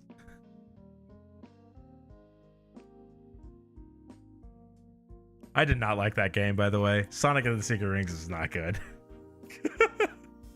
It's a very, very rough game to get through.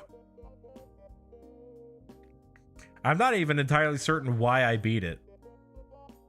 I think it was at a time where I felt like every single game I had to beat. Because there was definitely a time where that was the case, where I didn't feel satisfied with the game until I saw the end credits.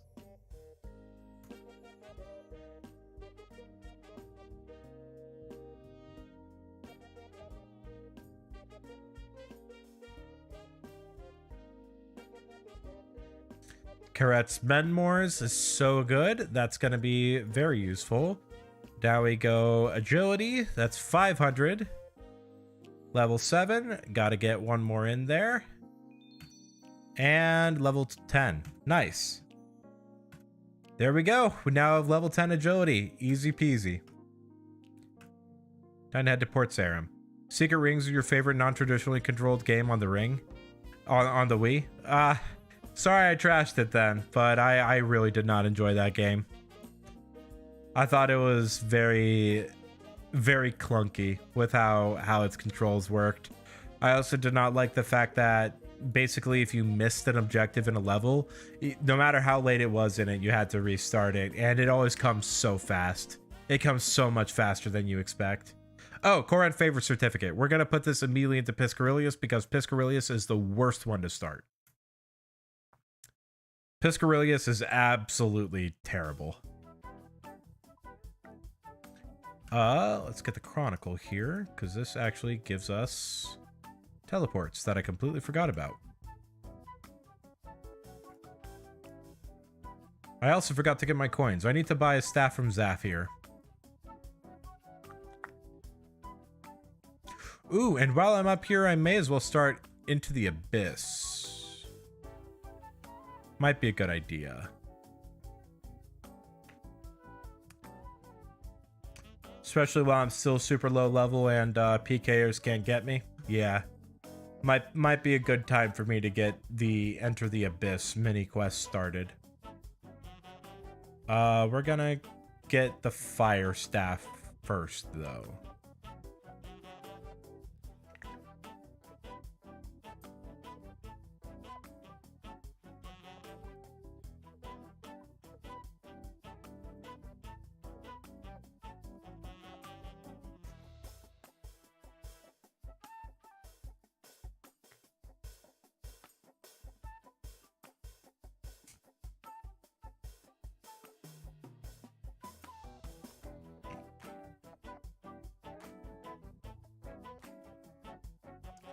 $1,500 is a bit of a steep price, but Staff of Fire has been achieved, and this is gonna be like the best magic weapon that I have for quite a while. This is not going to be dethroned until I get the Iban staff at level 50 magic. So yeah, very, very good weapon. Very, very good weapon unlocked out the gate. Now I forgot to pick up a bucket of milk. Okay, I know where to get the milk.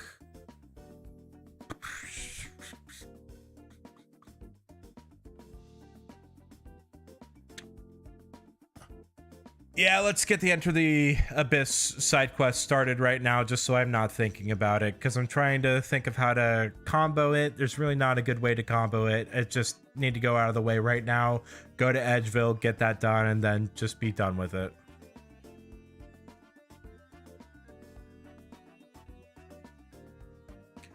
However, as we are running over to Edgeville, I do want to go ahead and address something that is in this game that I do want to make sure my stance on it has been made clear with this account. I will likely not be doing any Wilderness Slayer.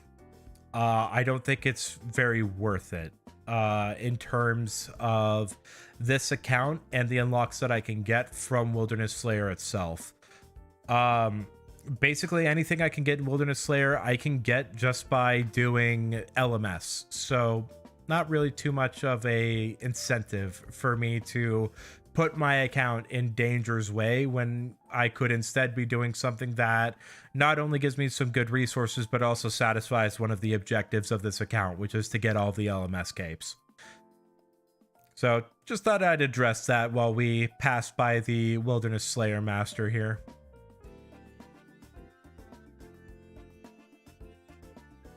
Okay. Oh, level 22 skeletons, huh?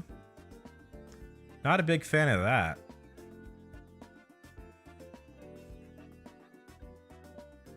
No siree. We're gonna bring some food for that. Bring like 10 wines.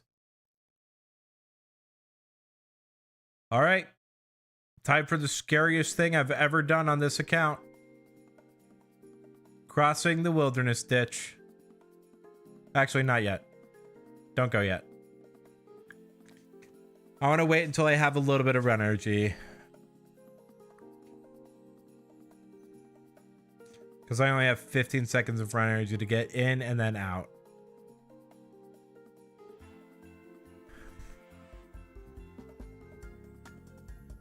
So for those who are not too familiar with this game, this ditch right here is the wilderness ditch. And this is basically the barrier between player versus enemy content and player versus player content. The wilderness is the most dangerous area in the game. At least I'm pretty sure it is. There's a lot of like wandering bosses that are around here. There are PKers. Every single enemy in the wilderness is aggressive to you as well, but it has a lot of the highest rewards for the risk that you put through. Like these two guys here, they are running over to what is called the Abyss, which is an extremely good rune crafting activity that allows you to craft any kind of rune from any sort of altar. The only issue is that you have to enter into the Abyss and have to deal with the Abyss monsters that are there. And these skull and crossbones that are above these players' head means that if they die, they lose everything that they have on them. Now, skulls aren't really that important for hardcore Iron Man, but it is extremely important to keep an eye out for skulls, because if...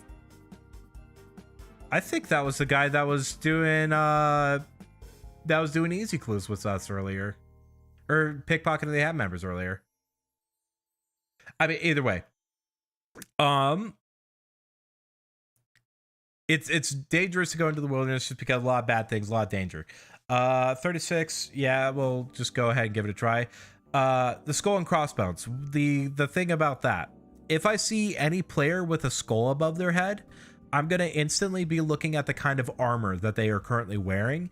If they're wearing any sort of offensive armor, they are a PKer. That means they have also attacked a player and do not have an issue with attacking another one. So I got to be very careful about the people that I see with skulls on, because they could either be just abyss runners that are runecrafting through the abyss and get the skull and crossbones by entering the abyss, or they're a PKer and they got that skull by attacking another player. These guys I feel safe with because they are abyss runners. All I need to do is go out here, talk to this mage. Okay. And now run back.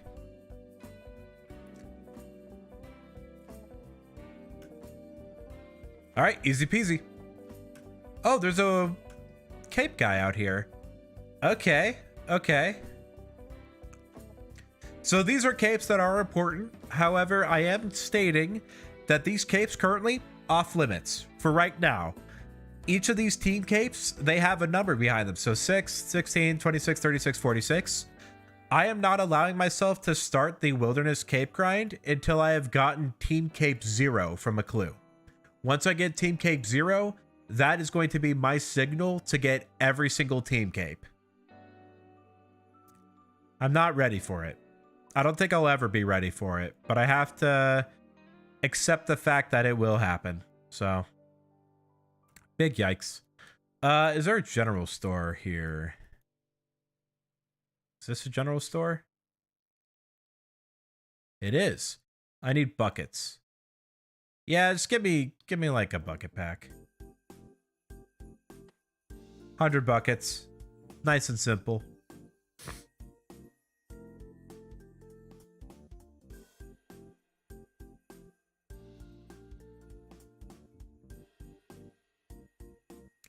Okay, so we do want this. Let's go ahead and get everything we need for Gertrude's cat. As well as Daddy's home. I think I have enough gold. I hope I have enough gold. Huh, we're gonna find out. Okay, so I need bucket of milk, sardine, rub with dougal leaf. I'm gonna need 10 planks. I'm also gonna need nails, a saw, bolts of cloth, which I can get the quantities from my quest guide. Anything else I need before I dip? No, because I'm just gonna head straight back to Varrock anyway. Okay, yeah, let's do it. Go ahead and do a quick home tally. Get myself a bucket of milk. And once I got my bucket of milk, then I'll teleport back to Varrock, start that beginner clue a little bit more, see where exactly the hot cold is taking me. And we'll be off to the races. Do I have my chronicle on me? I do. Good. Thought I forgot it for a second. 3K. 3K is kind of low. A little worried about that cash stack. I have a bunch of silk that I still have in my bank that I didn't sell. I forgot to sell it while we were still in Ardoin. So I just need to remember to sell that when we go back. I just hope I have enough to do what I need to immediately do here.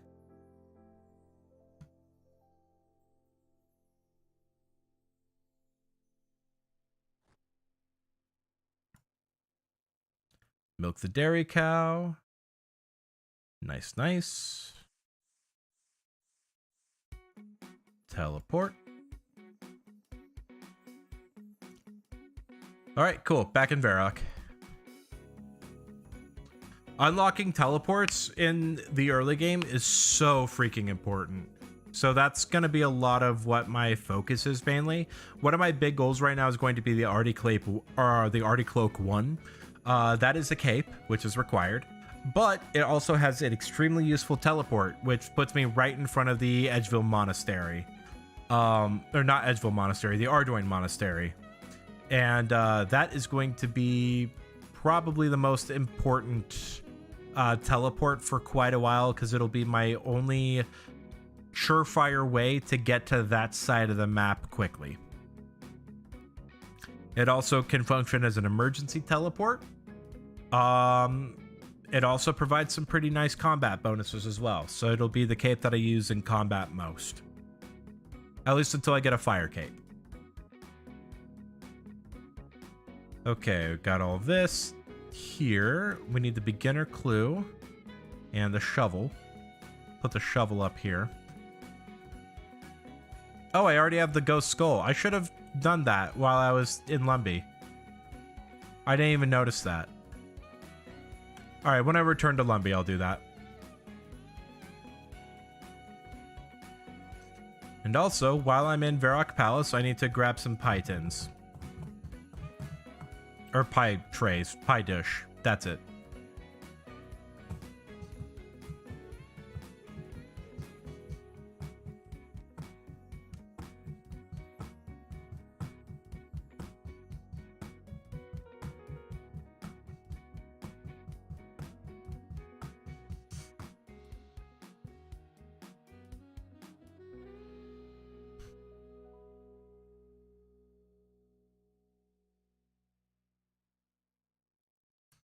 Okay, where's the pie dish?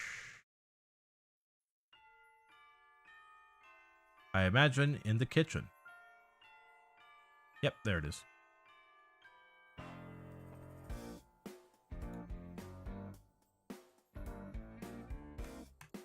Okay, now talk to this guy.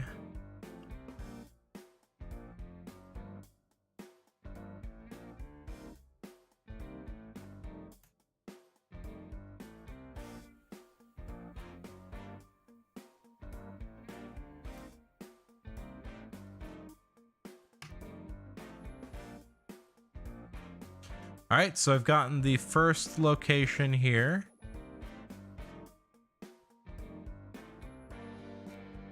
Okay, possible locations. Mistlin, Cowfield north of Lumbridge, or the northeast of the Alcaran mine.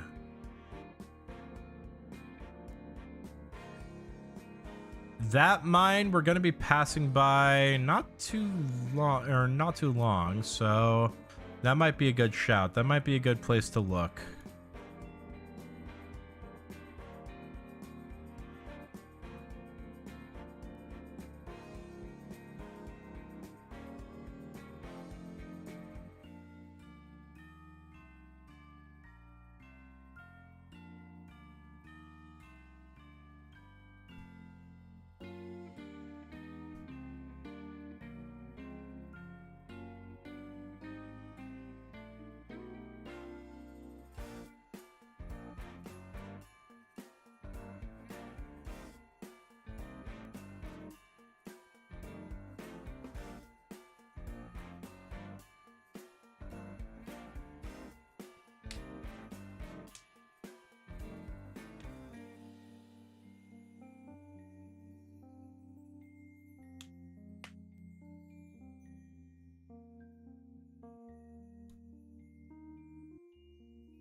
Okay, what are we looking at here? What do I need for this quest? Daddy's home. I need 10 planks. Is that 100 GP per? Okay, that was. I need 14 nails. Bring more in case I fail. How much are these? 3 coins per 5 coins. Why are they more expensive? Bronze nails are 2. Okay, well, it's still, I'm gonna buy a saw. Let's buy like 20? 30 nails. We doubled it. And then I need 5 bolts of cloth. Aha. I don't have enough money for that. Why is it 650 coins? My goodness. Okay. Well, we can't do that yet. But we at least have some materials. Okay, not doing this one. Going to Gertrude's cat. 650 coins because inflation bad? Yeah. So how many team capes are there? 50?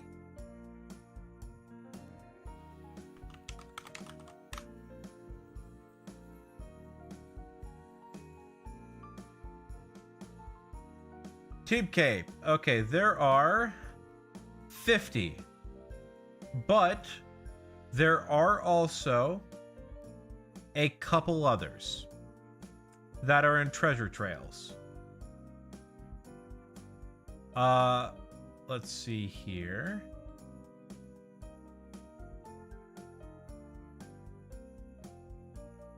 There's the Team Cape 0 as well. There's also a Team Cape I and a Team Cape X. The Team Cape 0, I, and X are all received from they're all received from Easy Clues. So in total, there are going to be 53. No. Yeah, 53 Team Capes that I will need to get, and 50 of those are wilderness content. Team Cape 0, I, and X, XIO. I'm not sure why it's 0IX. But yeah. It's that's gonna be a very nerve-wracking grind, that's for sure. Okay, now I need to go find a kitten. Search this kitten box.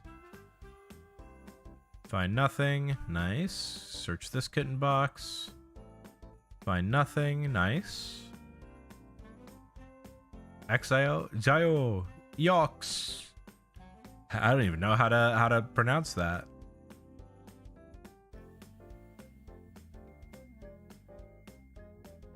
Give me cat.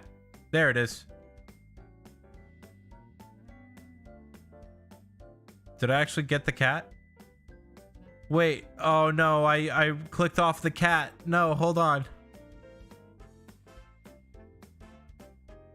I found a kitten. Okay, good.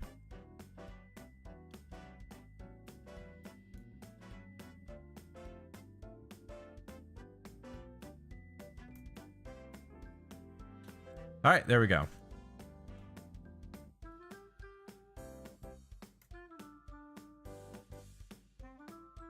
Do I want to use a Chronicle charge? I do not. That would not be worthwhile. We're just going to go ahead and run all the way over to Gertrude.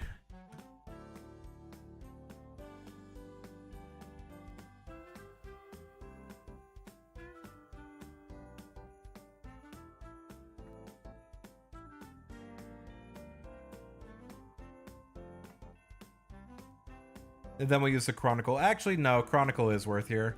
Because we're going to have to Chronicle back either way. And Gertrude's house is not far from the Champions Guild. So yeah, this is much better use of my time. Okay. Do I have the shortcut for this? I don't believe I do. Okay. That is a-okay. Now hopefully... Oh, let's actually feel this. Yeah, it is Cowfield north of Lumbridge. Okay.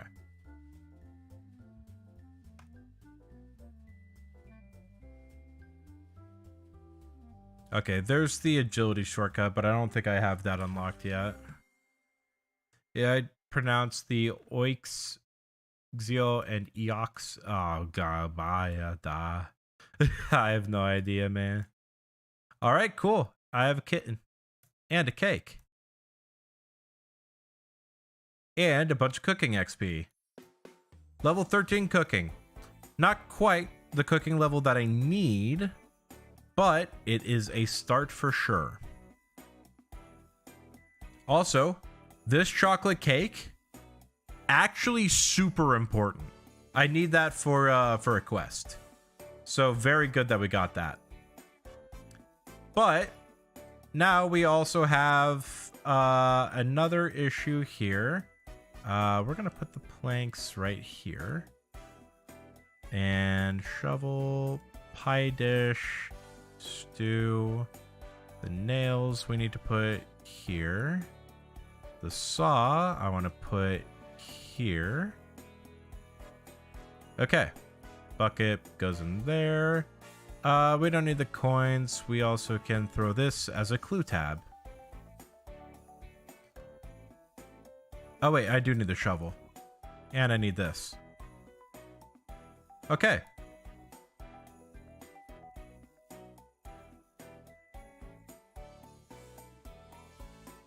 Oh wait, hold on. I need Sardines. Yes. Cat food.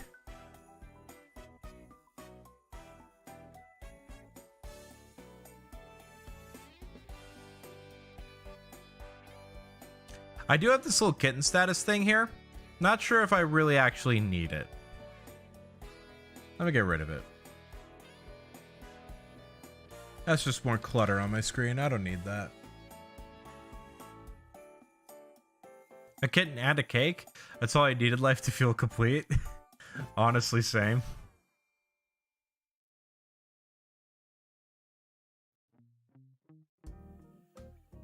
Okay, that's a mugger. Not really too much of a fan of that.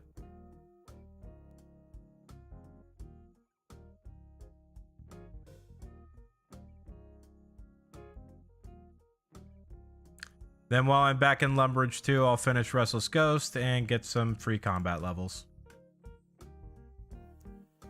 This way, not that way. A lot of wandering in early game RuneScape, and it's just kind of the unfortunate part of it. Movement options aren't super great at the very beginning, at least not when compared to like a late game. Like, I have so many teleports that are available to me. Every single teleport on this list I have available to me on my Iron Man. And right now I don't have any teleports available. Like, this spellbook is going to be so good. This spellbook is why I say focus magic at the very beginning of the game. Even as a main account, you should focus magic, because Fire Strike right here, level 13, one of the best damaging spells that you can get until you get Ivan's Blast at level 50. But you also get the option to enchant crossbow bolts, enchant different kinds of jewelry. You can get teleports, bones to bananas. You also have like high alchemy, superheat item. It's just so good. This entire spellbook and skill is just so useful. And it's very important to get leveled up as quickly as possible. Nods head empty of what you just said. Fair enough. Well, if you ever do decide to play RuneScape Endorb, focus on your magic stat very early on, because magic is OP, and that effectively is what I just said.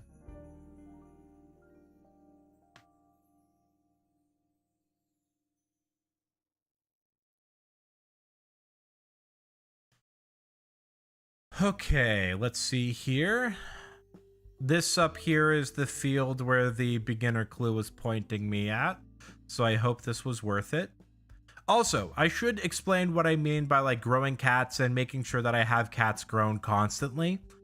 When you complete the Arduino Easy Diaries, there is a thing that gets unlocked for you, which is growing cats in exchange for death runes. Each fully grown cat will give you 200 death runes.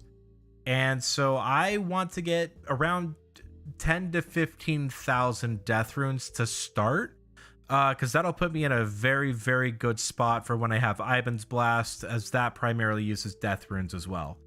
So, two-step easy glue, not lucky. South side of Wizard's Tower. That's kind of far. Okay. That is all right. This gives me the opportunity to finish Restless Ghost. Thought you wanted to just be a cap reader? Nah, it's for death runes. A lot of people say that you give cats to the people in West Ardoin for the death runes because they eat the cats, but I don't think that's the case, because I've read the dialogue and I'm like 90% certain they get the cats to take care of a rat infestation that's going on in West Ardy, and they need all the cats they can get because there's so many rats. I'm like 90% certain that's what the dialogue actually says, but everybody keeps saying, oh, they just eat the cats. It's super strange.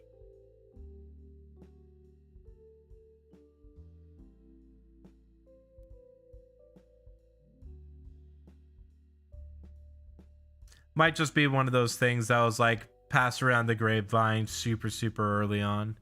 Thought they sacrificed the cats on an altar. There is a chaos altar nearby, so you're not very far off.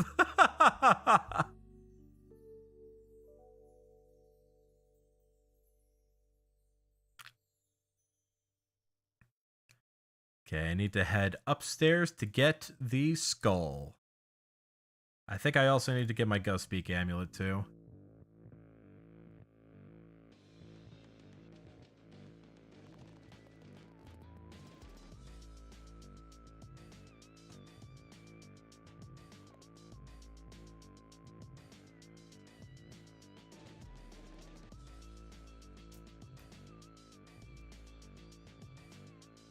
There's that fire making cape right there. That's the cape that I want. Nice little orange one. Oh, it's an untrimmed fire cape too, or fire making cape too. So yeah, that's absolutely what I'm going to be getting. Skull. Also this.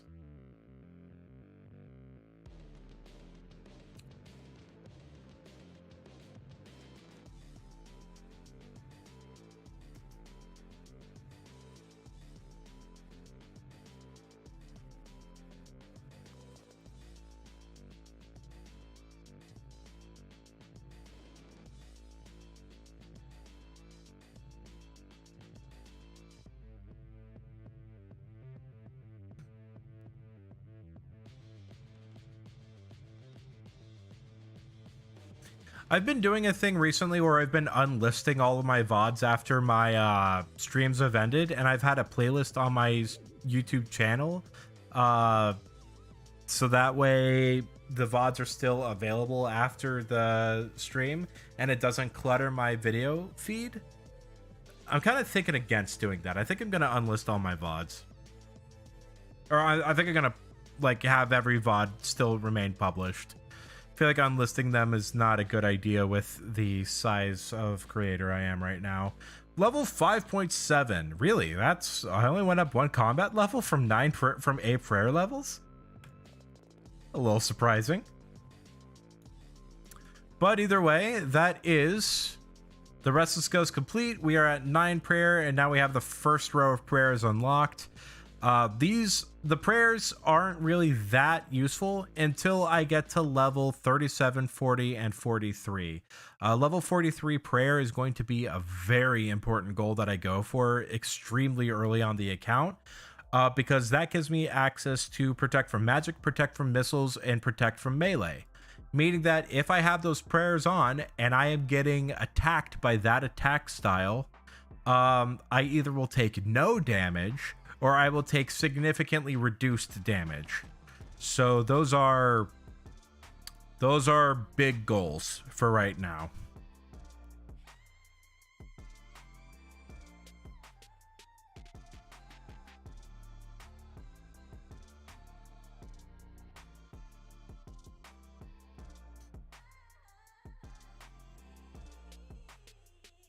Right now, the only prayers I have are mainly offensive. If I need to use them, I can, but it's only a 5% boost on an already extremely low number, so it's not going to be that impactful, in my opinion.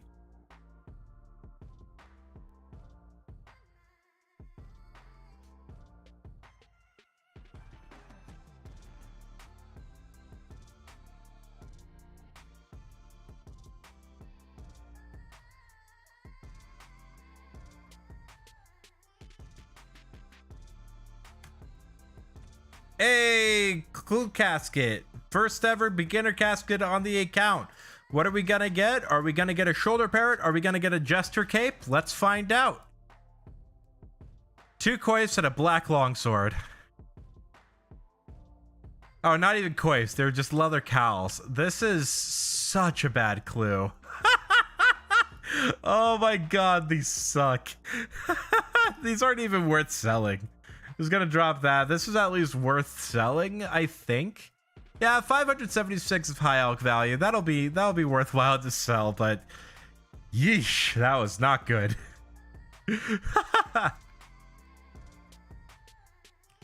Okay, I think it's time to start getting into some combat. We're gonna go ahead and send some imps. We're gonna get our magic level up to level 13.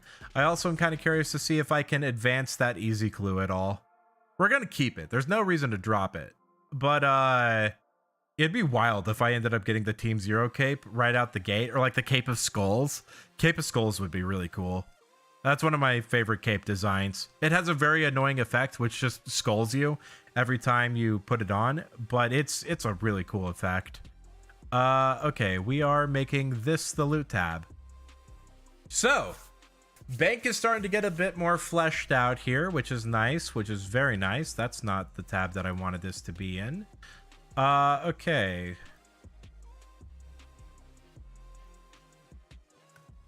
Actually, I do need some dyes real quick. We'll do that right now. When will it be worth going to Taibo Wanai for the Karambwanji? After Witch's house, so that way I have some health. Because it is kind of a dangerous area. Alright, Aggie, I need yellow dye.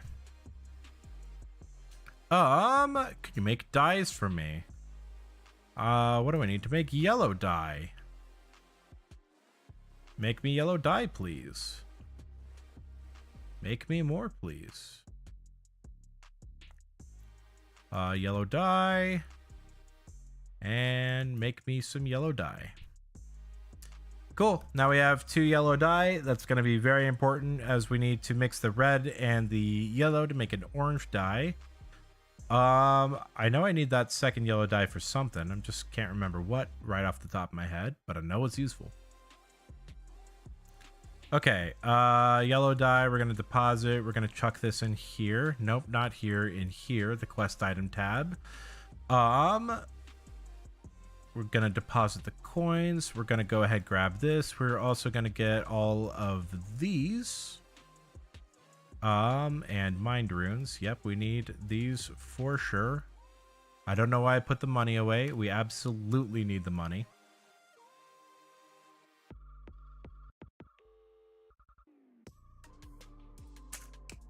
Forgot to talk to the Zami mage in Varrock. That's okay. I'll do that later. Wonderful loot. Wonderful to someone, I'm sure. What's the next quest that I'm excited for? Nah, I shouldn't be looking at that list. I should be looking at a different one. What can I do immediately? That would be pretty fun. Druidic Ritual is good. That unlocks the Herblore skill. I do need to do that at some point, but the city for that is kind of out of the way. Dwarf Cannon I need to do. Oh, Ernest the Chicken I could have knocked out really quick. That's okay. That's fine.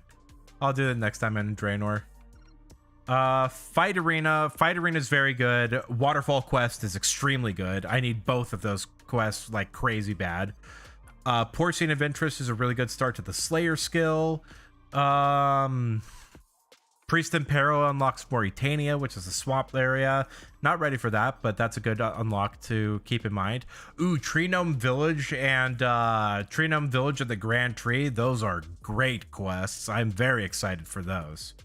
Same thing with Monkey Madness. That entire gnome quest line is so good. Okay. So now we are here. How much do these cost? The Mind Room pack is pretty expensive. Let's buy like 2 of these, 1 of these, and just see where that puts me.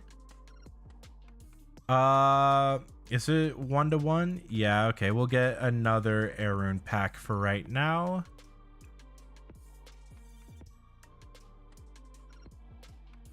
Yeah, we'll get like another Airrune pack. Airrunes are extremely you use a lot of Airrunes, so we are at a very poor cash stack, but we now have the ability to cast magic pretty easily, so that is a huge benefit. See, unfortunately, when looking at quests in this game, though, there's some quests that I believe are very fun and that they have like some pretty interesting stories. Like the elf quest line, I think is, I've said before, the elf quest line I think is the best quest line in this entire game. Dragon Slayer 2 is a really good quest.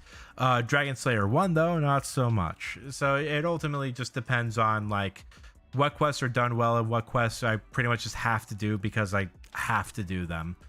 And unfortunately, there are a lot of quests that just kind of feel more like a chore than a quest. But fortunately, they aren't too frequent. They're just a couple real noticeable. There are a couple real notable like chore quests that I'm not looking forward to at all. One small favor is a big one. That's a fetch quest on steroids. There's also rat catchers. I am not looking forward to rat catchers. Rat catchers I actually think is the worst quest in the game. There's no redeeming quality about it. And or after stream, I will send you a video that goes over exactly why I hate rat catchers in big detail. But there's a content creator named Jimmy, J1MMY.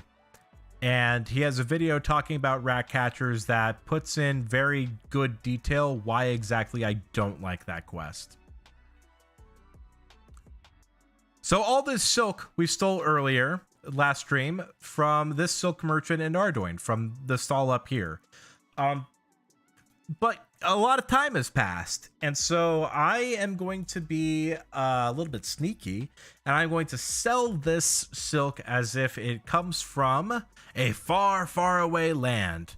We're going to initially put up a 120 price. That's going to be extremely high, so he's going to suggest 50. We're going to settle for 60, and he's going to give me 60 coins for every single piece of silk in my inventory. That is the highest value you can get this silk, and so we're going to do that with all the silk that we stole and effectively rob this guy twice. We are not good people. You love catching rats? Call me Alberta because you're going to catch all the rats. Does Alberta catch rats?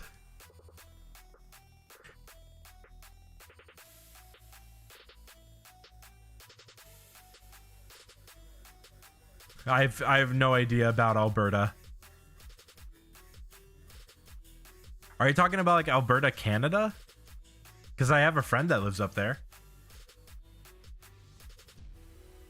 Alberta is officially a biome rats do not live in, the only one outside of Antarctica. Really? That's super interesting. I wonder why.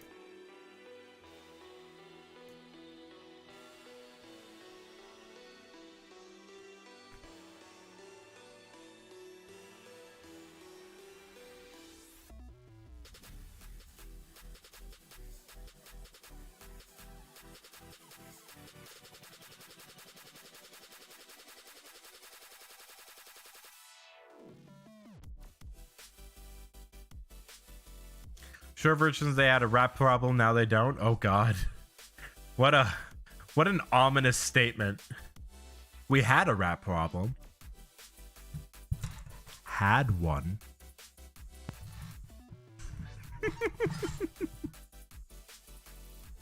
I gotta ask my buddy Brood about that.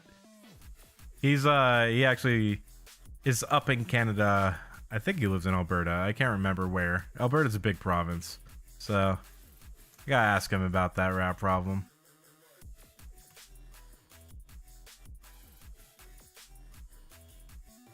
It's not even the friend you thought I met. You don't know. You don't know this friend.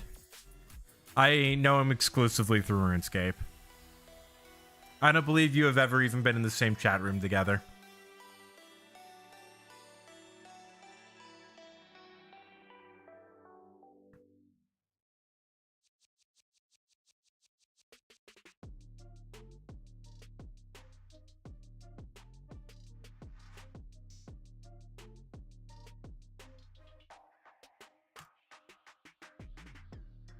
Okay, I'm gonna give this kitten a fish and a pet. Just to make sure he's at a good level here. Okay, 2 more inventories. Or 3 more inventories, I mean.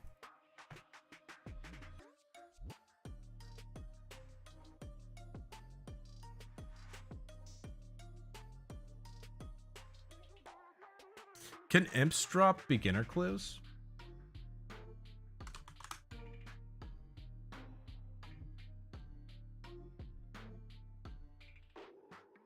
I feel like I looked this up last time. They cannot, but they do drop some important things.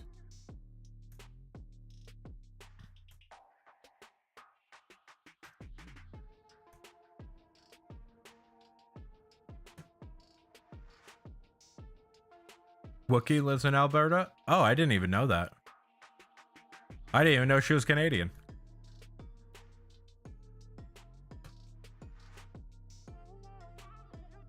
Well, let's not dox her.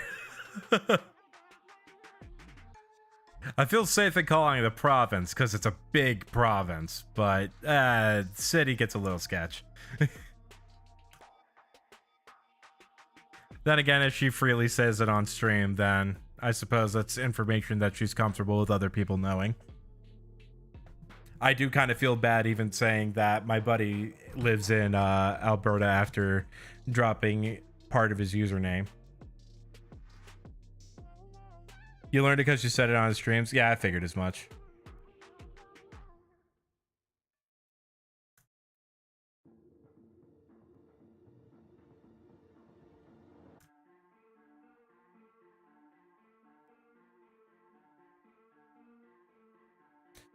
You know, you never say things more specific than the prairies.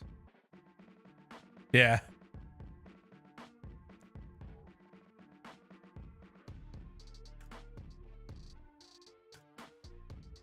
I think I have said the city that I live in once before. I forgot to complete sheep herder or sheep shearer. Oh well. I know I know I've mentioned the city that I live in before, and I actually kind of regret that. I really shouldn't have done that. But whatever. It's been out there, and if someone so much as wants to dive for that information, I suppose that's on them. I just request that they do not use it for any nefarious purposes.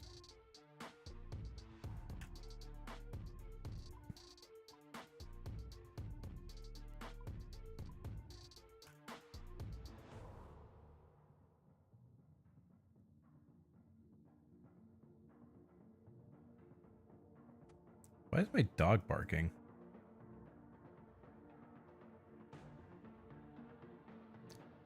Could be next door neighbors with Book. You could live 2 provinces away. You'll never know. Fair enough. Fair enough.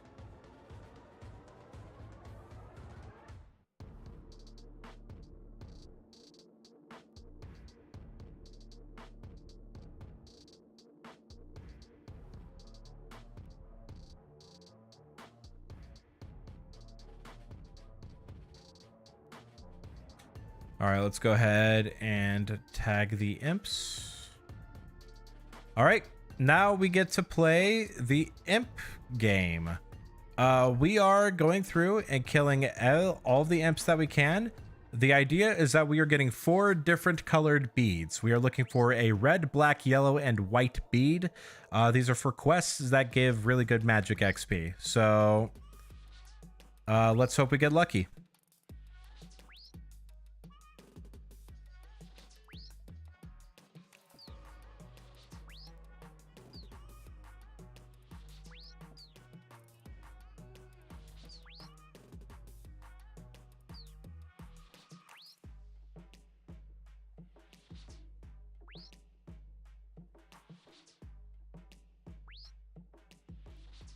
That's a kill. Oh, red bead. Perfect. We are also going to be collecting and spreading the ashes as well, as that's just some free prayer XP. And may as well get it, right? Nice little safe spot here. Not like the safe spot's really worthwhile. It's going to get really annoying when it starts backing up, though. So I'm just going to hope that I can kill it really quickly here. I am liking that I am now able to do a max hit of 2. Yellow bead? Burnt meat. Not useful. Okay. I've already used the burnt meat that I need.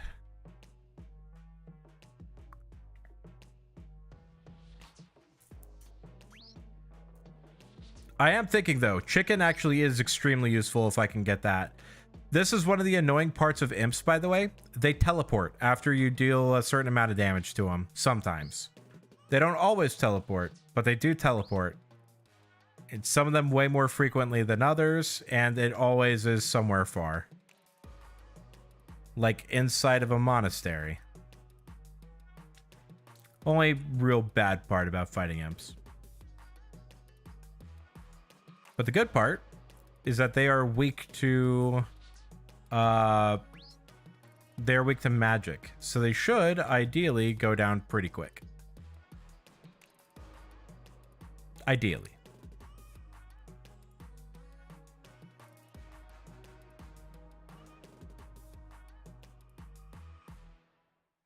Get him. Level 6 magic as well. Let's go. All right, take out the imp. Take it out.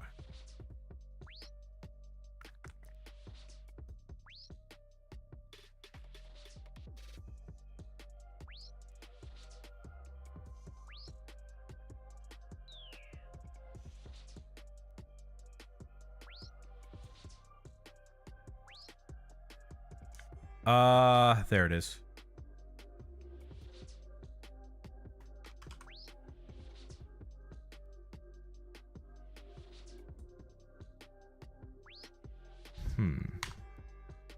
I try to remember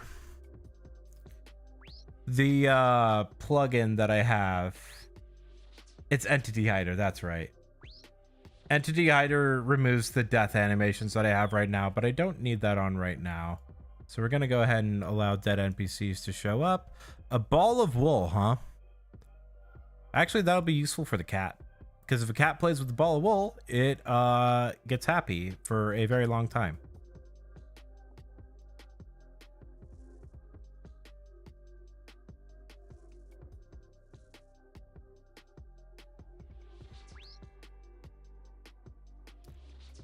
All right, we're now absolutely flying through these levels now.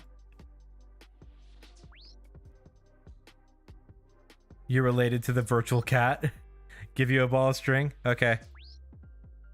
Use ball of string on Endorb. Nothing interesting happened.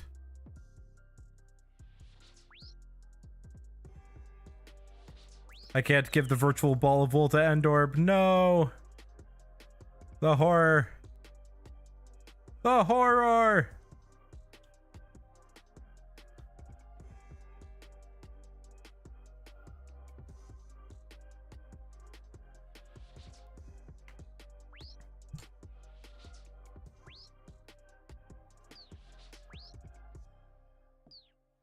Ideally, I don't have to spend too long here. But there is a very real possibility that I have to go back and restock on Mind and Air runes.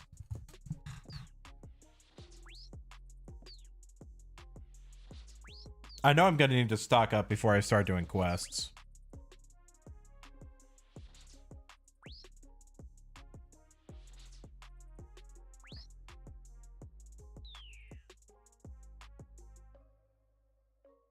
Wait, Fiendish Ashes.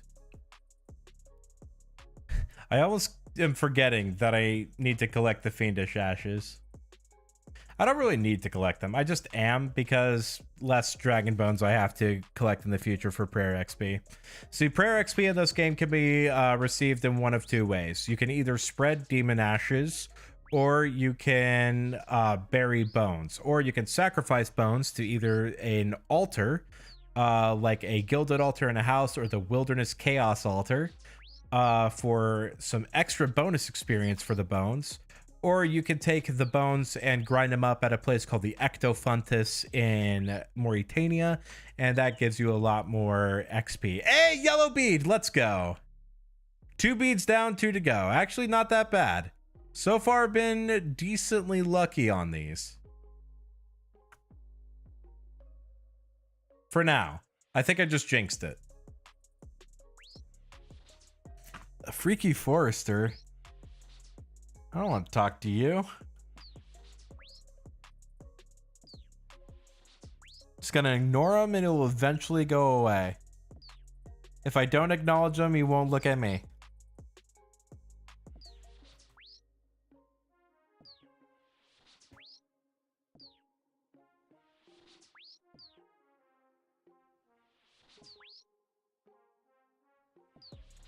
By the way, tonight we are 100% adding one more cape to the collection.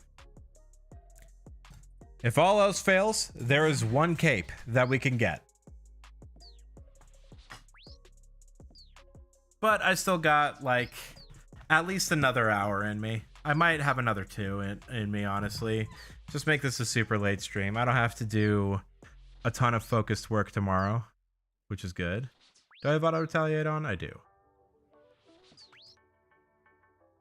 Ideally, I don't want to level up my hit points too much, but if it happens, so be it. When you finish, will I wear all capes at once? I won't wear all capes at once, but I will absolutely go through a showcase of all the capes.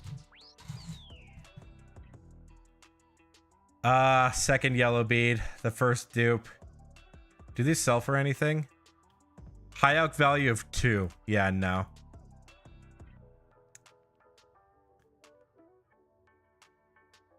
A showcase, if I will. Oh, absolutely.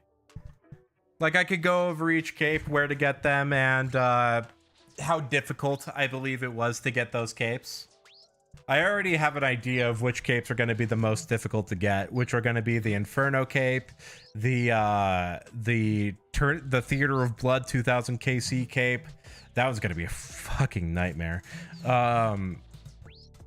Third Age. Third Age isn't a hard cape. I just have to get lucky, which is the bad part, because I don't think I'm very lucky.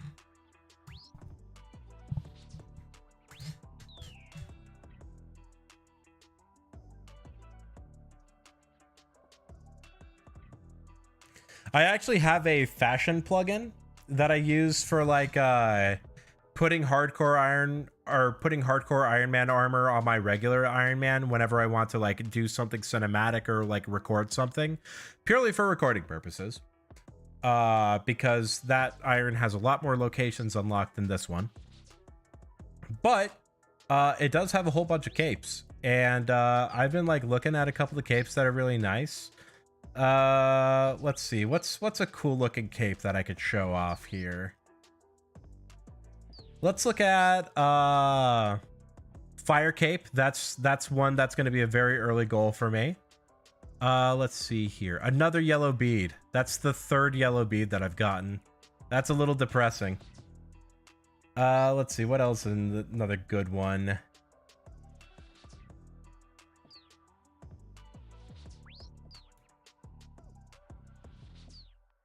Here's the Third Age cape. This is what the Third Age cape looks like. It looks really cool.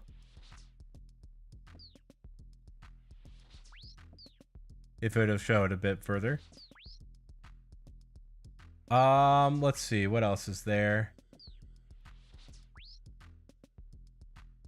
Obsidian Cape T, that's a cool cape. I'm excited for that one.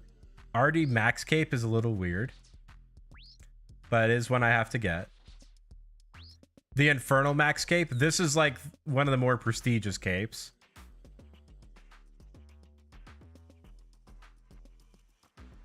Whole bunch of Wildy capes. What else is here? Champion's cape, that one, the Champion's cape is going to be pretty difficult to get because I have to get champion scrolls, which are 1 in 5,000 drops from certain mobs. So that's going to be a tough one to get. If I get a champ scroll pretty early on, that'd be really, really hype. Like if I get an imp champ scroll by doing this, or if I get a goblin champ scroll by farming the beginner clues, oh man, that knocks out a huge grind. So I am going to hope for one. I don't think it'll ever happen though. What's another really cool one?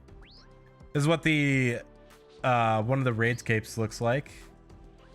This is the cape I'm most scared of. This is the cape I think is going to be the hardest one to get. Is the Shinhaza Shroud 5. That one, I'm not ready for.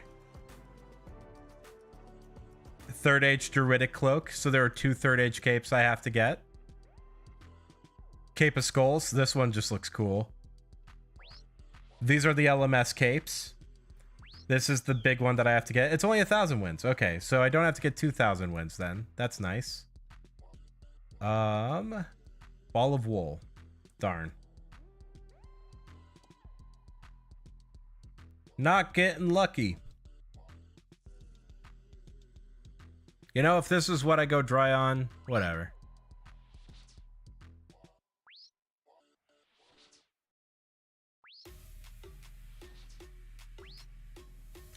So there are a couple capes though I'm a little concerned on how to get, like this one here. This is the 20th anniversary cape. I don't know if my account can ever get this cape.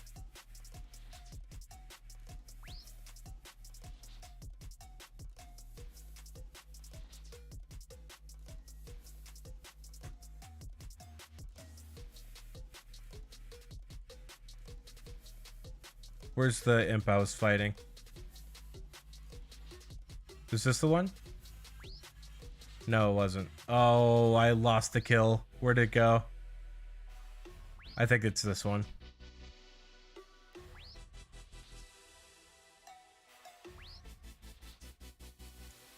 Have the amount of wins I need? Absolutely. I'm very happy about that. It still is a lot. Because LMS, or Last Man Standing, to give a good idea of just the concept of that minigame, it's a RuneScape Battle Royale. It is PvP in a Battle Royale type format.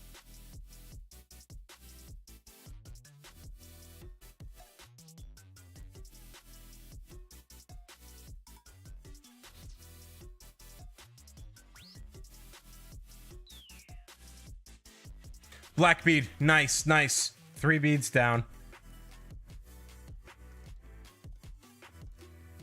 Let's go, let's go. Am I actually going to get all 4 beads before level 13 magic? I hope so. That saved me time.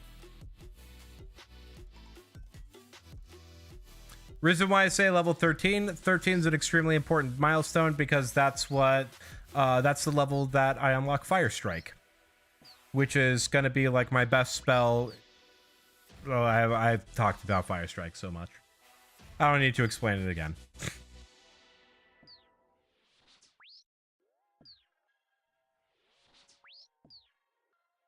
I do need to start thinking about sending some LMS soon because I can get a pretty useful unlock really early on by getting LMS points.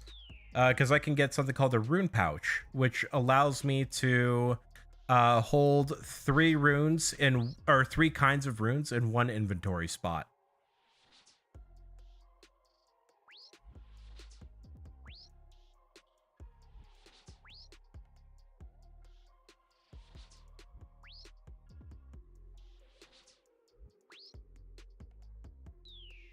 This is the first time you've ever heard of Fire Strike? Really? I've mentioned it so many times. Fire Strike's just a really, really good spell. It is going to be my best spell to kill any sort of quest bosses or strong NPCs or just any NPC in general, really. Until I actually get some much stronger armor and weapons. Level 12 magic. Got a back-to-back level up there on those 2 kills, or on those 2 attacks. That's fun. I'm slightly less squishy. Ideally, I want to try and keep my health below level 30. The reason why I want to keep my health low, but not too low, is because at level the winter talk grind. Oh. Ah, bread dough. Oh, that's so mean. It looks like a white bead. The winter talk grind is important to have low health because it does an amount of damage to you that scales based upon your hit points level and your fire making level. So if you have 10 hit points, the winter talk can only ever do 1 point of damage to you at a time. So it's really easy to heal off that damage. You just have to pay a bit of attention. But if you have less than 30 health, it still does a low amount of damage to you. It's just not as low as 1, but it's still extremely manageable. It's just slightly more expensive when it comes to food investment, which is, in my opinion, not an issue. White bead? Ah, yellow bead, come on. Oh, the tease. The tease. Okay, I got 25 left. 25 casts left. Let's see if I can get in these 25. I don't know if there is a rune shop nearby either.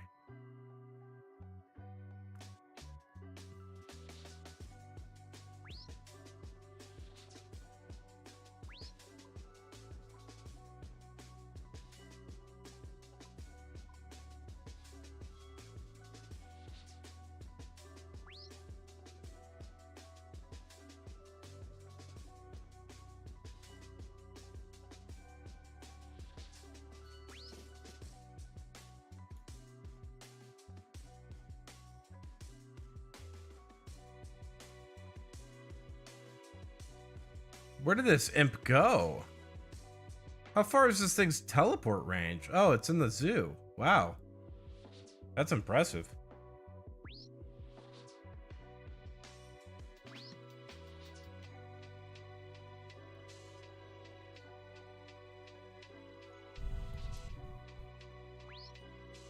I'm like out of its aggro range too. That's really funny.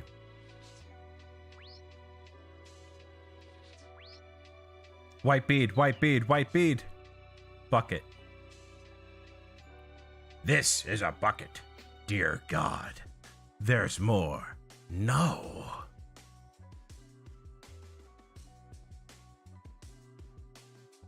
What is the fastest rune shop from here? Probably Aubrey's. Wonder how many polygons there are in this entire game's entire map?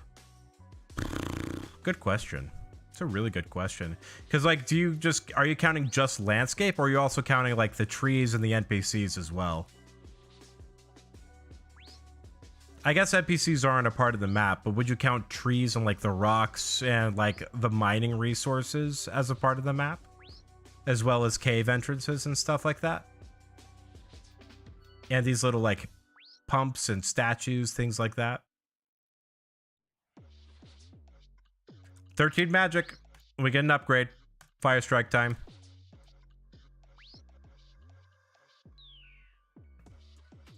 Burnt meat. Okay. I have 5 casts. Let's see if I can get lucky in 5 casts. If not, we're heading back to Port Sarim. 1. Oh, there's a runner.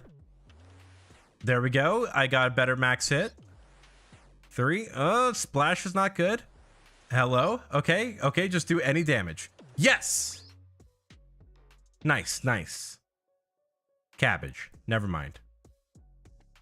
Okay. We need to head back and restock on mind runes.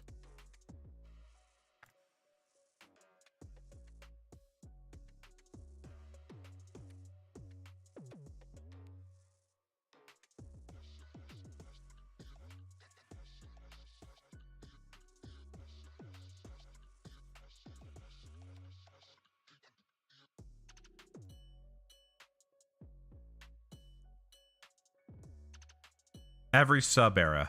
Let's see. You count everything that doesn't despawn like players and enemies do. Okay. So tool leprechauns are a part of the landscape. And every sub area, like loading in literally the whole game at once. It'd be big. It'd be pretty massive. Like we talk about how many polygons are in this game. The world map is freaking gigantic. And this is just considering the overworld.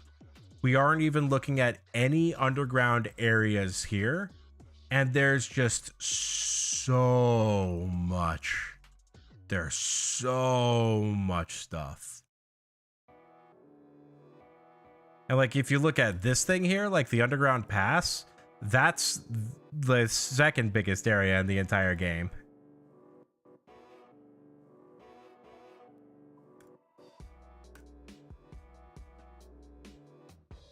Somehow I feel the number would not be much higher than something like Mario Odyssey. Probably not, actually.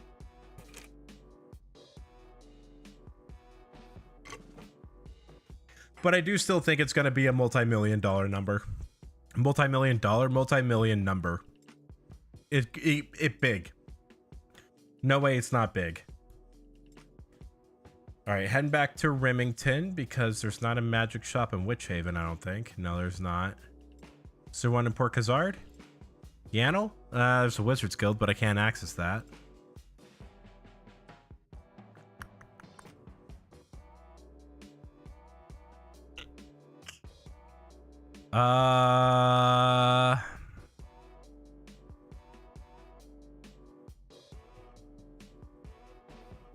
That's a real bad drawback of this side of the map, is that there are no rune shops.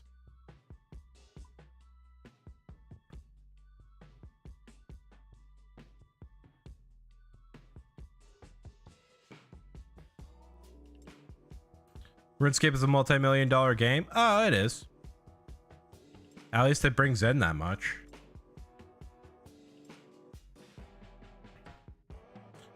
Now, if we take a look at the world switcher here, every single one of these stars that's yellow, you have to pay to get onto this world. And you know, that's like, just think every single one of these numbers times 12.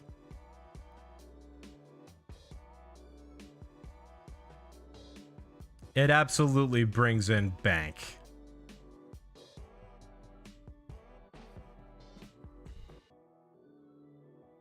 Now, granted, there is membership that is done through in-game currency, and there are a lot of people who can definitely afford a couple, like 20 accounts just based off of RuneScape money, because there are some insane money-making methods in this game.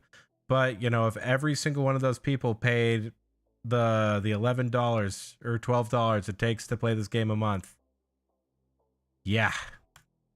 I don't think it's $12, actually. I think it's more like $8. I don't know. I can't remember. I'd have to double check. I already just paid for membership too. I can't remember. I normally go with a year plan. It's like $100 for a year. But I don't want to do that on a hardcore that could die in a year. Okay, we need like 5 of these.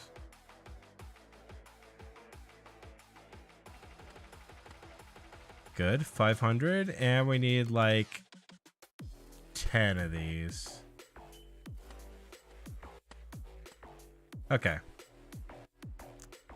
Need another 5. Alright, just tore through all our cash again to get some runes, but that's fine. I'm sure there are some money-making options that we can take. It's really hard to imagine something not going on for 21 years and not bringing at least $2 million. Like, that's less than 100,000 a year as an MMO. Oh yeah, no, it definitely pulls in a ton of money. And this is just old school RuneScape too. You got to keep in mind that there's RuneScape 3 that still funnels into the same pocket. Though old school is, I'm pretty sure, bigger than RS3 at this point. Rip RuneScape Classic again. Yeah. No one played it. It was out for a while. There were some RuneScape Classic servers that were out, and there were some people that played it for nostalgia's sake. But like, it definitely got to a point where there were less than 50 people on a world, and it just wasn't worth the price of keeping those servers up if nobody was playing on them. The reason why old school RuneScape is so successful is just because of the amount of player base that's so nostalgic for this specific iteration of RuneScape. And now they've changed it into something completely different. It's this game is significantly different than it was 15 years ago when I started playing it, that's for sure.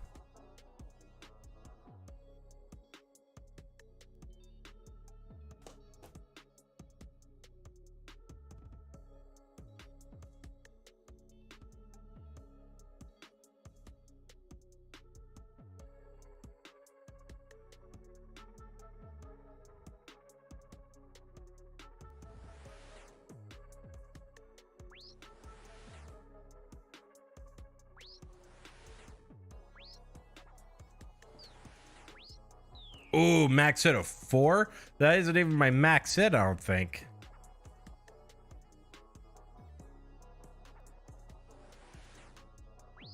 Oh, 5s? Yes. This is what we want. We're starting to hit big numbers. Another yellow bead. That's like, what, the 4th one?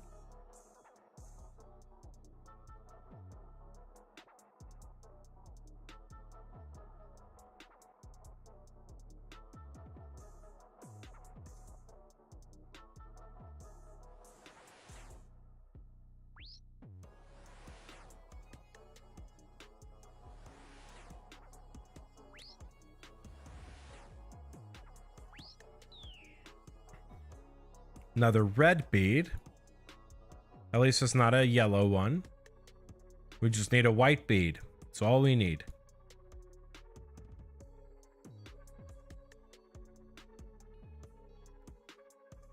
That is outside of the monastery. I thought it was inside.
Man, magic level's getting a lot higher than I expected.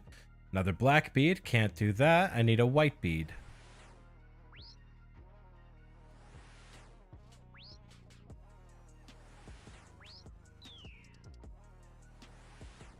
Ooh, chef's hat. That's actually kind of a good item.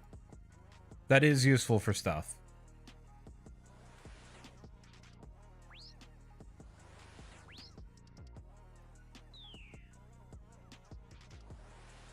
An ensouled imp head. Not really worth it. Oh, I can one-shot the imps now. Raw chicken. I need that for a quest.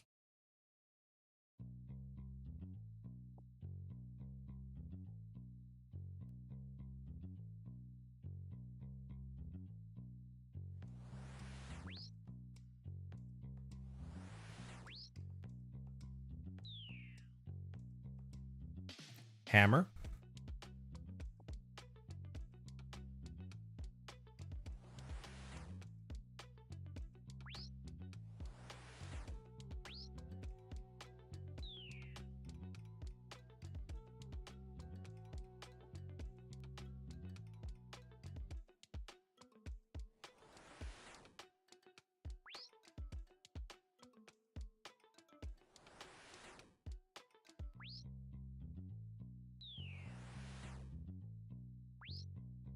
White bead! Yes, we're done.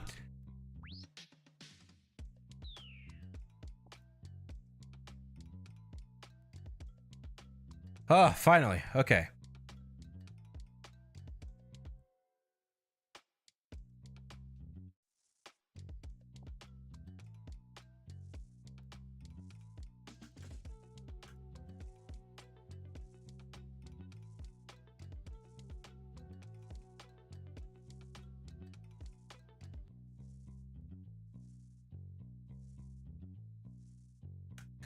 Okay, we are done with that quest. How quickly can we do Plague City?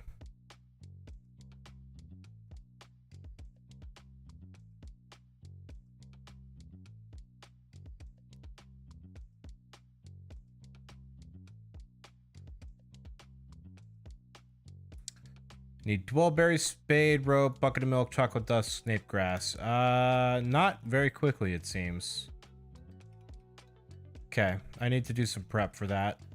That's okay. We will do Witch's House in this case. Meaning I need... 5 think I have everything for Witch's House. Leather gloves. I need to get that. They are obtainable during quests, so that's good. And then while I'm up there, I'll also be in range to do Druidic Ritual. I need beef, bear, and rat meat, as well as this chicken that I have. Okay.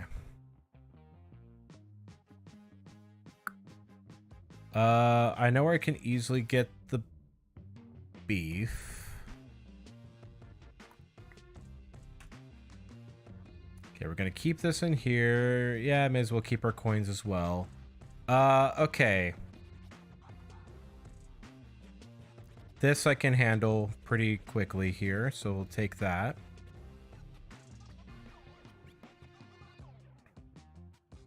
Also take this while we're going to be in that area.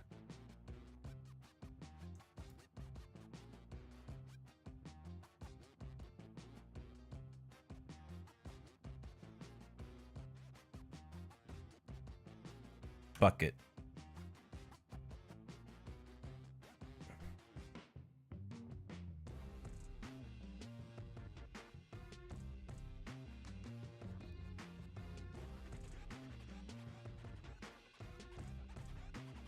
You'll be back from Plague City and 2 coughs and a pill swallow. Nice.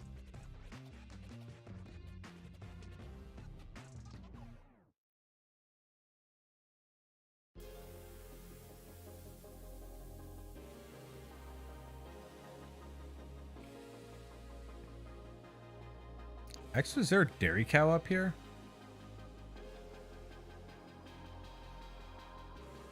Doesn't look like it.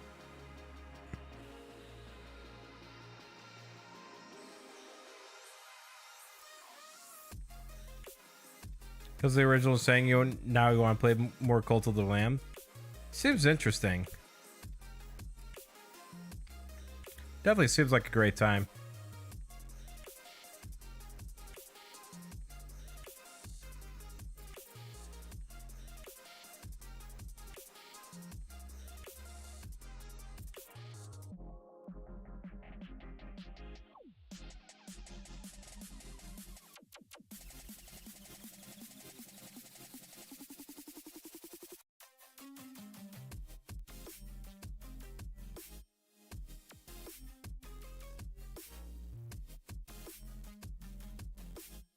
Found another clue. What are you? Hosidius, huh? Okay. That's actually a clue I can still do. I might be able to get an easy clue done. Cult of the Lamb has that thing with all dungeon roguelikes where you rarely take 1 damage. If you get hit in a room, you usually get hit at least 2 more times. Yeah. I know exactly what you're talking about. I'm the same way with Binding of Isaac. There's some rooms I can do hitless, no problem. There are some rooms where once I start taking damage, I just doesn't stop till I die. Or until I have like 1 health left, and then it may as well just be a dead run at that point.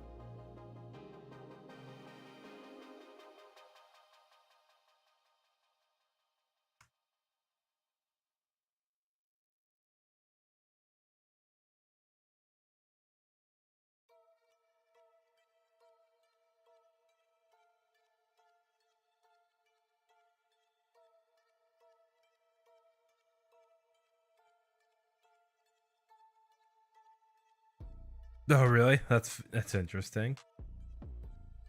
Why is poop a mechanic in roguelikes? That just confuses me.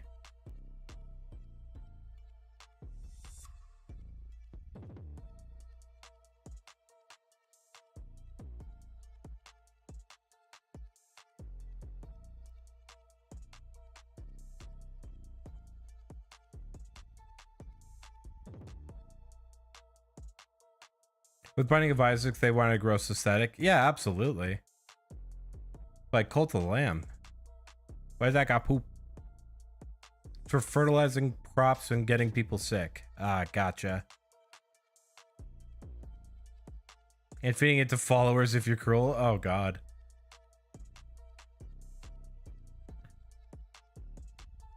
Thought I untagged the imps.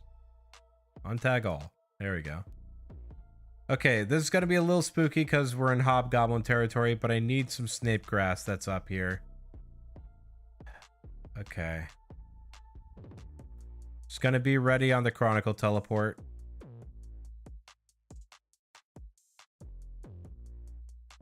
Don't hurt me. Got the snape grass. Alright. Nice. I survived. Okay, now I need beef. I can't kill these cows because they're in the crafting guild. I also need rat. Giant rat. And then I need bear. Bear's the scary one of these. I know where to get a bear, but I am gonna have to figure out a safe spot. Because bears can hit. And oh boy, can they hit. But either way, there is a cape that is coming up. The classic cape. What normally is everybody's very first cape is the Highwayman cape. This nice little black cape that he's wearing right here. Except for some reason, the bottom part of it is a different color.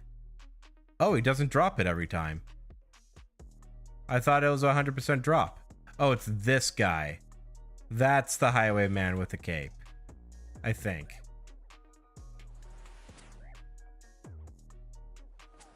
Give me your cape. There it is. Black cape achieved. The most classic looking cape in this entire game. But I like the red cape because hardcore. But we got another cape. I told you I'd get at least one cape tonight. Literally unlock the bowl of poop meal by getting a random follower request to feed themselves a bowl of poop. Oh god. Okay, I have the chicken. I forgot to do the rusty sword thing. I'm so mad. Oh, whatever. I can do that later.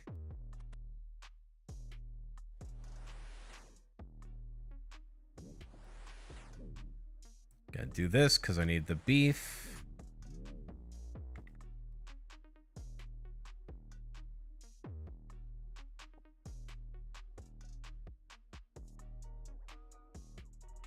How close is this cat to leveling up? Or to growing up, I should say. Interact. Stroke. Well, I guess that's also a thing I could do. Guess age. I didn't even look. Guess age. Hour 57. Okay. Hour 57 left, I should say. Not good, but not bad either.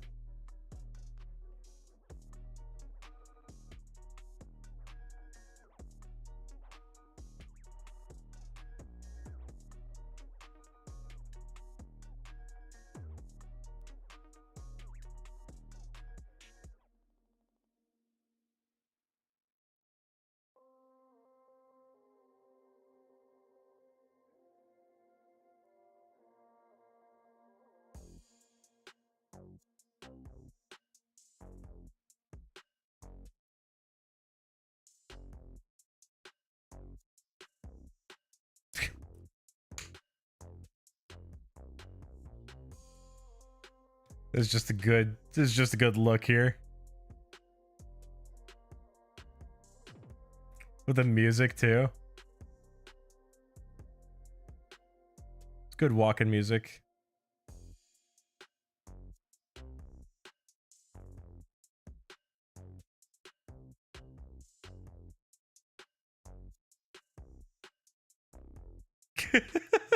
Just having fun with the camera here.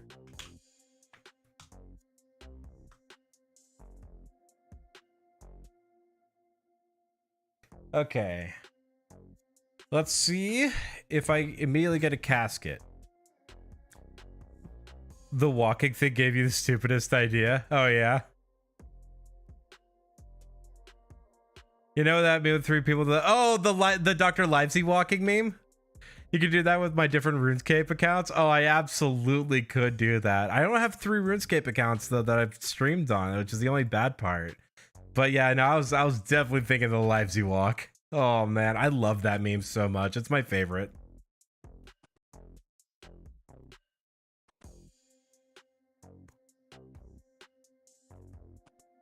Okay, what is this clue? Ah, Varrock. Okay. That's easy.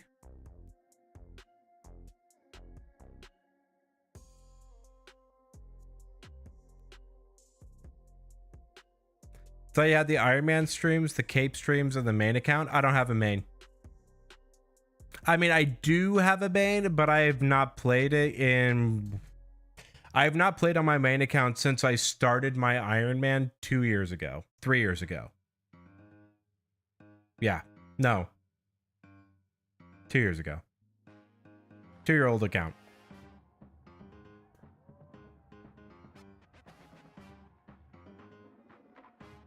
The main account gets the saddest walk then. It's the one that's up front.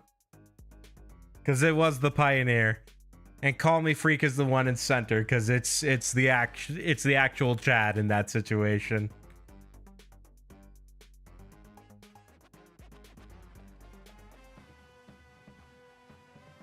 Oh, easy casket, 3 clues or a 3-step clue. Let's go. First easy casket on the account. Let's see what we get. I got a unique. Black plate skirt. Oh, I got an amulet of magic. Oh, that's actually really good. Whoo, all my magic stuff just got that much better. Oh, wow, that's actually a really good item to get on this account. Hell yeah. Let's go. This is just a nice little cosmetic item. Not super useful, but you know what? Black armor does look kind of cool. Does this have any sort of value to it? Worst case scenario, I sell it for cash. But it will go ahead and go into my clue tab at least.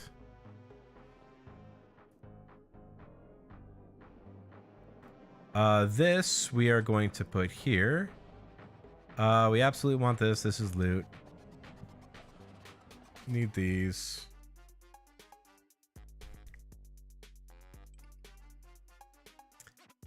The cape goes in the cape tab here and is at the very front because it is the most classic cape. Okay, in this tab goes you and you. Gonna put the rusty sword back up front here. Don't need this anymore. We're gonna wear the amulet of magic, put these away. We still need the sardines, though we are kind of running out, which is a little monka. Snape grass goes in here. Actually, snape grass goes right here because it is a secondary, and it'll be nice to at least have that inventory spot filled out. Bring the ball of wool just in case I need to do any sort of cat shenanigans. Got the 4 beads, got all that. Think this is a good time for me to go to Draenor and snag some magic XP. Fastest way to Draenor from here would be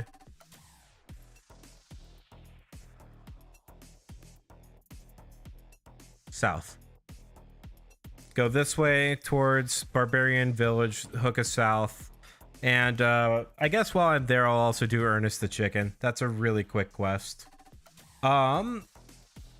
Actually, no, now that I'm thinking about it, the bear is over here. I should take care of the bear.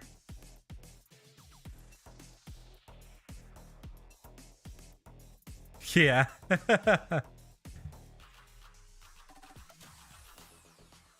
It is an interesting meme. Ooh, actually, I also can take care of another quest while I'm out. Do I have enough inventory space for it? I don't. Okay. What was I getting? I was getting food. I feel like 5.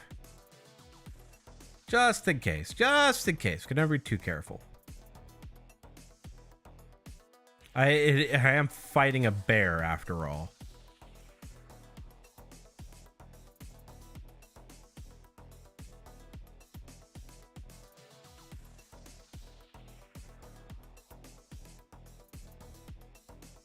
Okay, there's a rat. We do need the rat meat.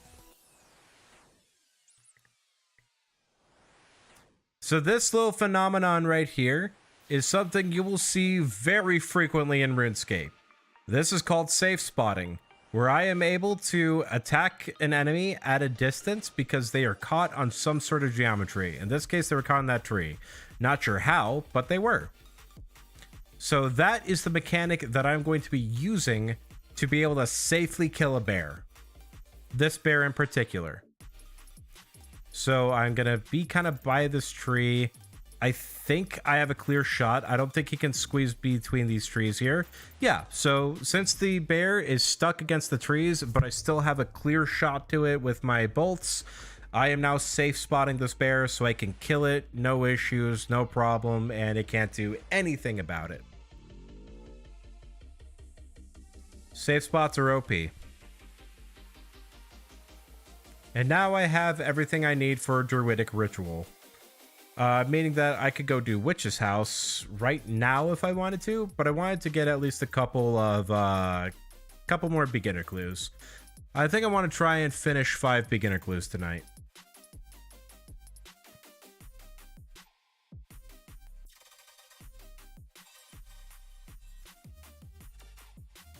Can already see the edit of me dying to this bear if it had happened. That'd be pretty embarrassing. Get it? Embarrassing.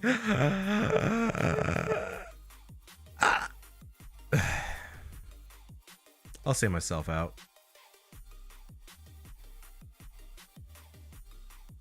I'm kidding. I'm kidding.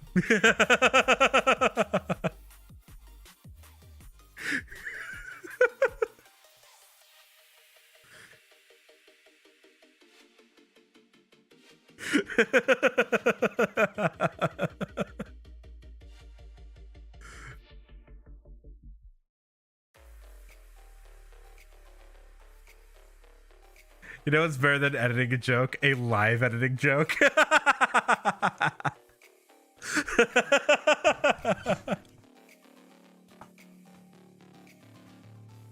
Thank you.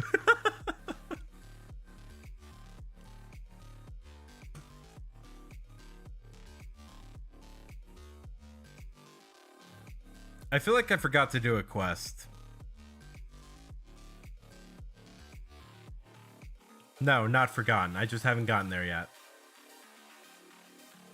It sucks. Ernest the Chicken is actually kind of a long quest, but may as well just knock it out. Oh, it's already 11?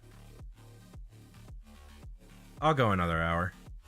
I can stand to not have, you know, a full 7 hours of sleep for work tomorrow. I can go a little late. I'm having a good time. I don't want to end stream yet.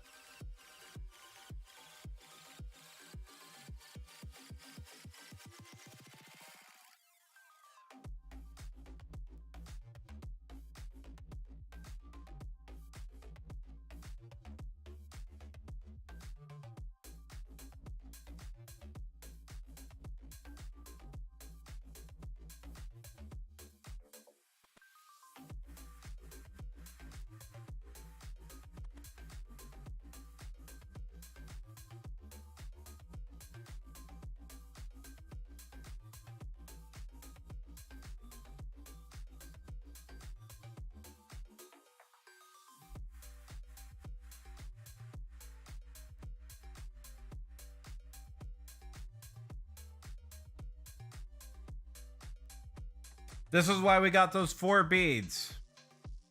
For this quest alone. 875 magic XP and an amulet of accuracy. This amulet, actually really good for melee combat. So it's definitely very worthwhile that we got that. We also now have level 19 magic. So we have everything up to this spell unlocked here. We have, most importantly, level 1 enchant unlocked. This doesn't seem that big from the beginning, but the most important thing that enchantment gives me is the access to games necklaces. Games necklaces are enchanted sapphire necklaces that allow you to instantly teleport to a lot of different areas. Most notably It allows you to teleport directly to the Winter Tot. It allows you to teleport directly to Berthorpe, which is where a Slayer Master is located, as well as a couple of quests go through that area. Very useful area to be. It also lets you go to the Barbarian Outpost, which is a fairly important area. Not as important as Berthorpe and not as important as Winter Tot, but I will be spending quite a bit of time at the Barbarian Outpost, that's for sure. And then a couple other things that aren't quite as important. But those 3 teleports, those are going to be huge for the account. So I'm very excited that I got that.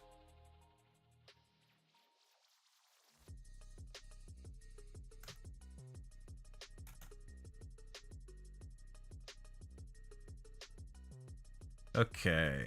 Amulet of Accuracy. We go in this tab here.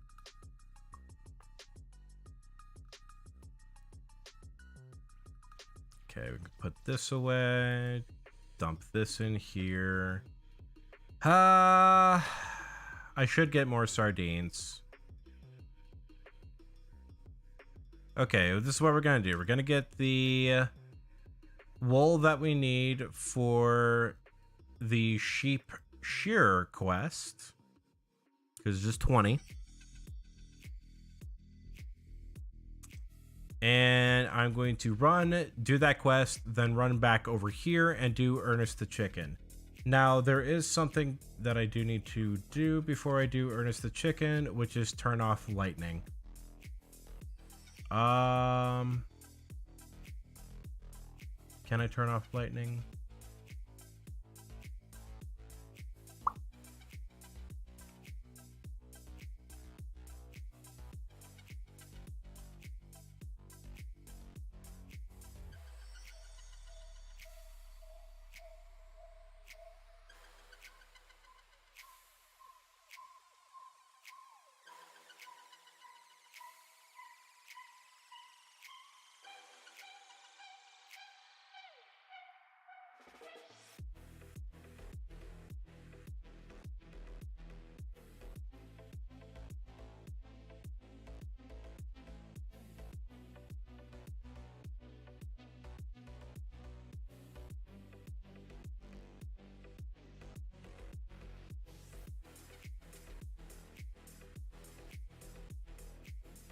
Gonna get rid of that one. I think that's the correct setting.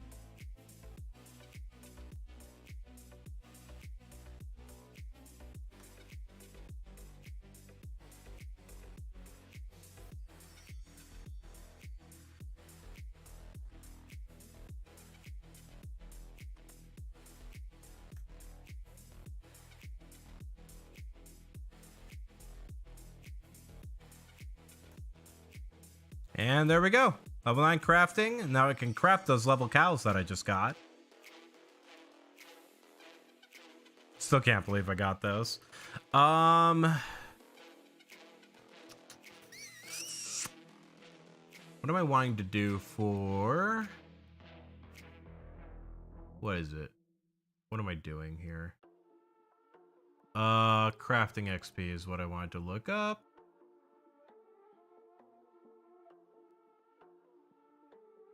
Goblin Diplomacy. That's right. That's a big one. I need to get 3 Goblin Mail for that. I also need to drop by Thalador and get some woad leaves. Dwarf Cannon. Dwarf Cannon, I always forget. Okay.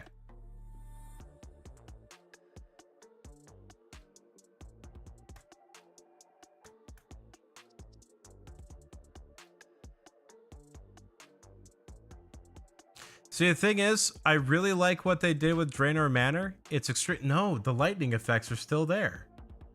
Okay, turn on the atmospheric lighting. How do I get rid of the lightning effects? Flashing effects. There we go. Turn it off. There we go.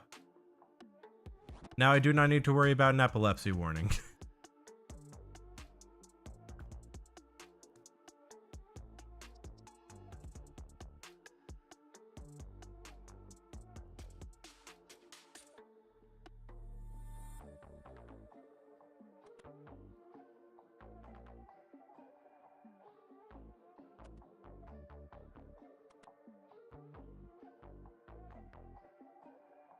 See, we're in a spooky mansion for Halloween. It's Straynor Manor. There's a ghost.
Gonna poison a whole bunch of piranhas that are in that fountain over there.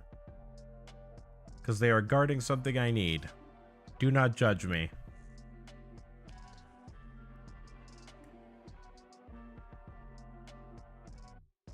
Can I search the fountain?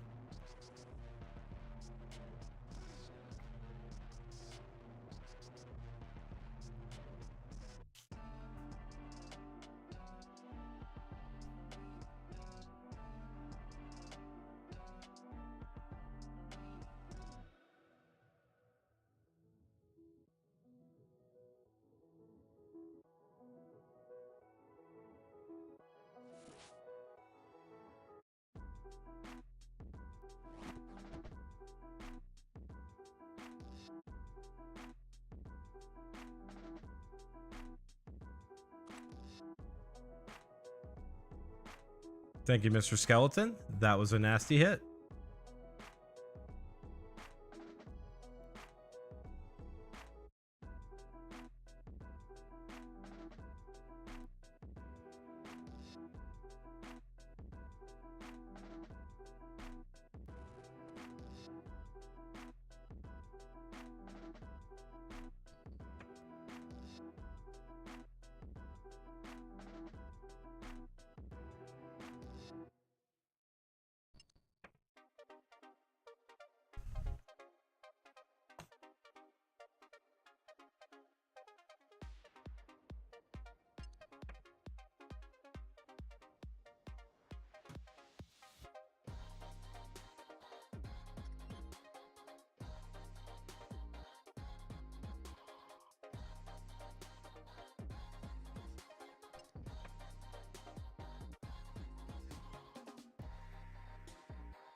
Thank you, Mr. Skeleton. That was a nasty hit. Me going to my drug dealer on Halloween. That's funny. That's really funny.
And there we go. That puzzle is something that nobody does legitimately.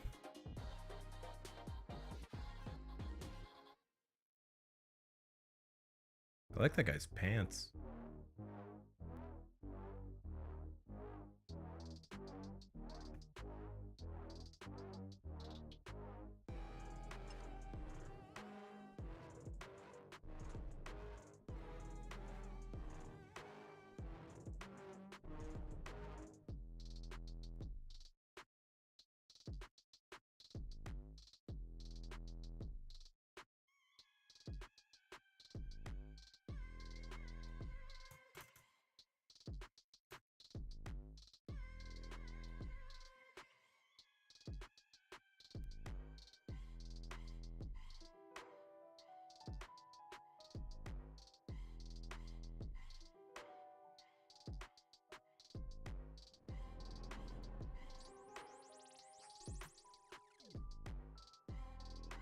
Hey, 300 coins. Nice.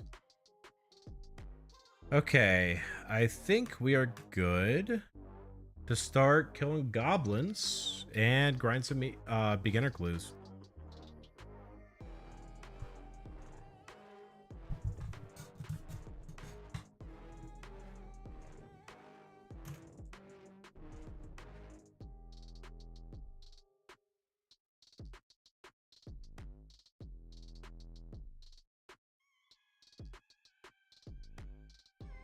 God, there's so many goblins over here. I don't need to tag them all.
Oh, goblin mail. Perfect. I need to get 3 of these.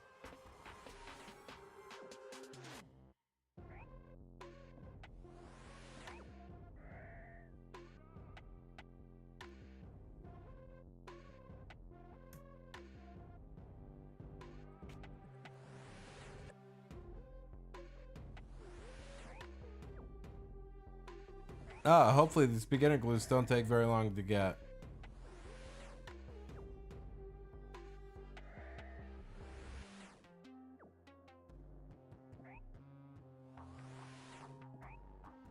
What's the drop rate?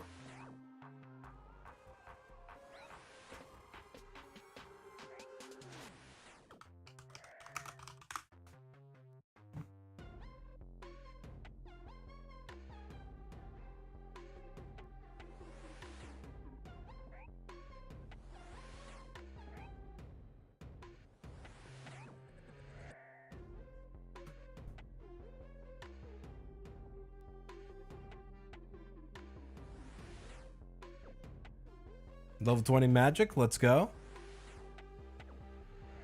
Didn't expect to get it from goblins, but here we are. Bronze spear is actually useful. I need that for scarecrows.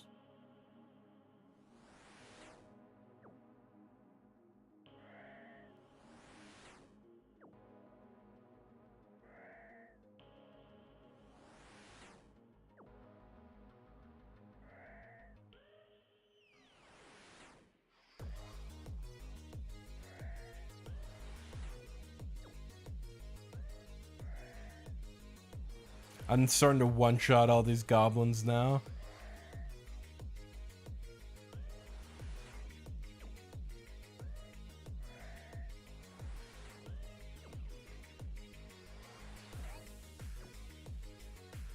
"13 hit points, huh? Not sure if I like that. But I want to get another beginner clue.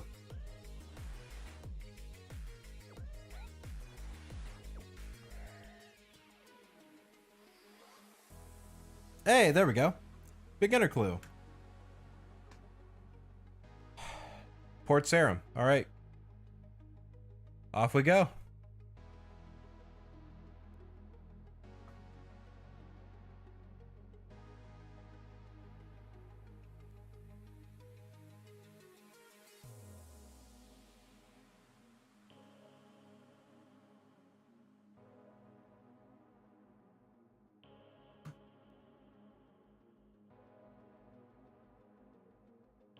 Whacking gobos? Yep.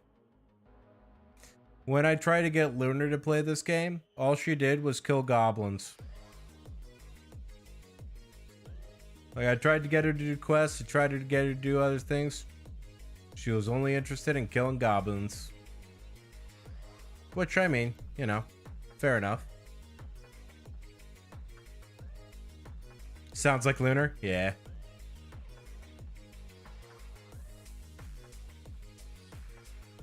Well, listen, you gotta do quests, otherwise you don't get stats like these. You know, 1 in all my combat stats.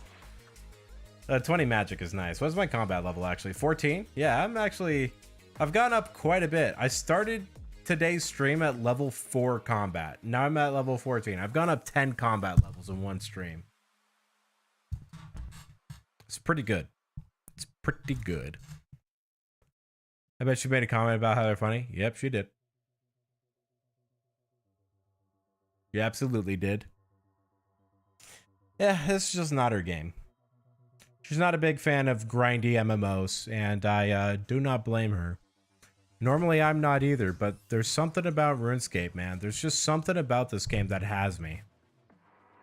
And I really don't know what it is.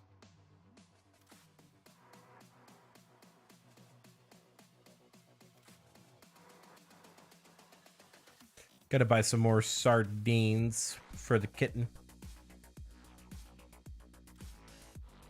Because I am not yet prepared to go take on the Karambwanji area.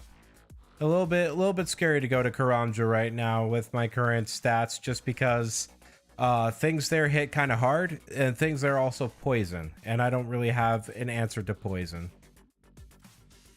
So I'd rather not do that yet. Al Carrot Skirt Shop. Nice. All right, time to walk all the way back. You were talked about. You're here. Hi. Oh my god. Hi, Lunar. You are not a content moderator. There you go. Now you are. You now have mod powers. I hope you are doing well. Saw us still streaming, so you pop in and say hi. Yeah.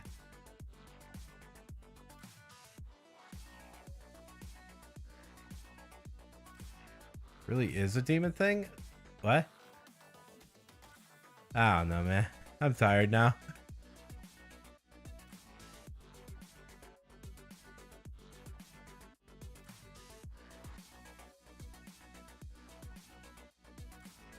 Because say the names of demon who appears? Oh, okay.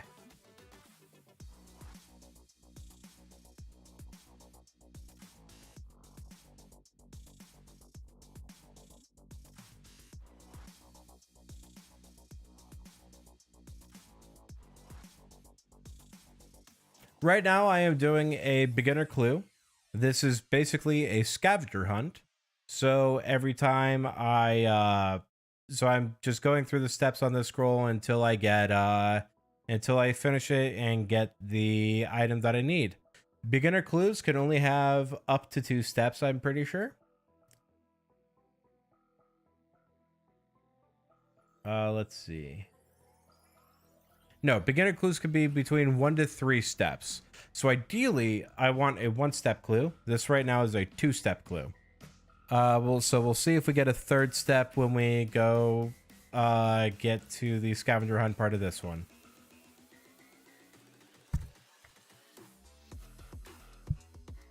I was also talking about Lunar, how when you played this game, all you did was kill goblins.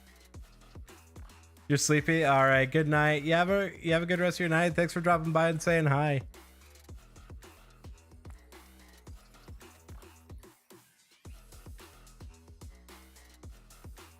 Goblins are so good.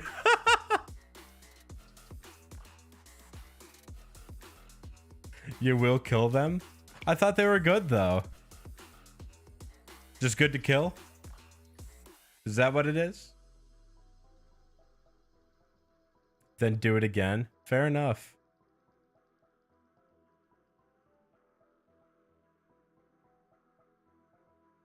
That's basically the name of the game. Just kill it, do it again.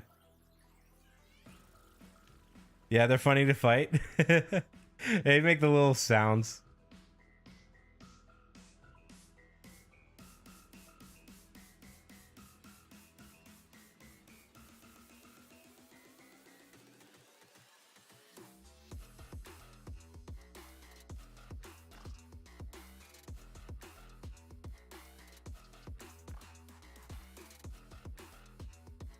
Ah, 3-step clue.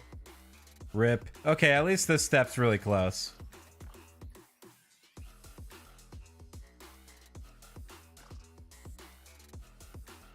Do I think better than slaying goblins, making memes with them? Yeah.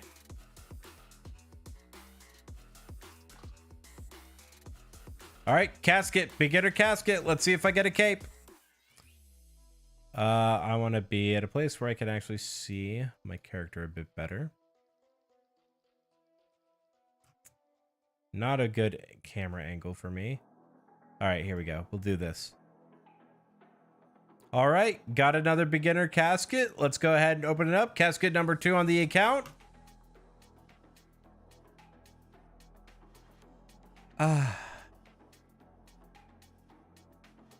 That's really bad. That's not even worth keeping. All right, well, time to kill some more goblins.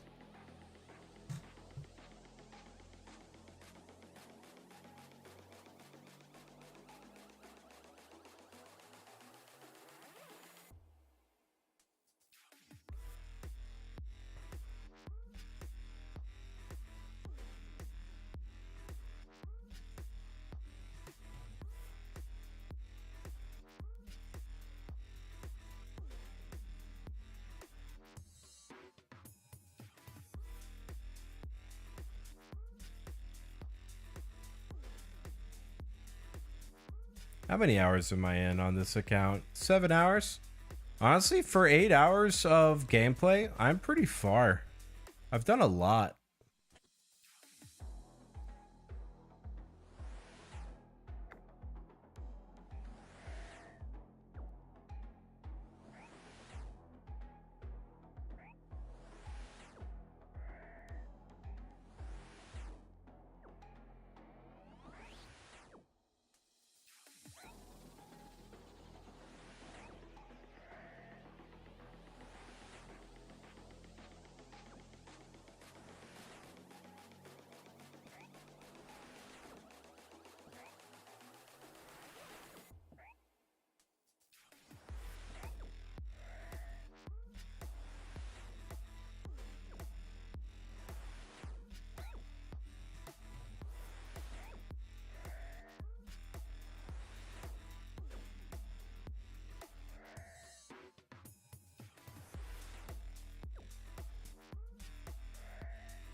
You just realized how long you spent during the stream not doing the guide like you planned to. Too distractible? Yeah, that just means I'm entertaining. Thank you.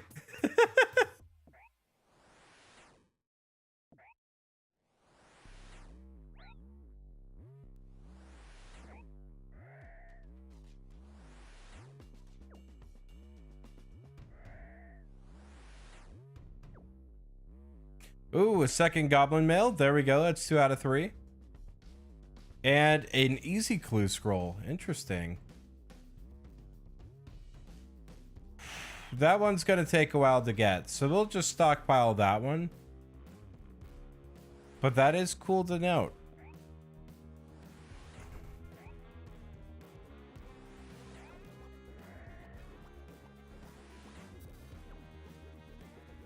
I think I need 2 bronze spears. I think there are 2 scarecrows I need to build.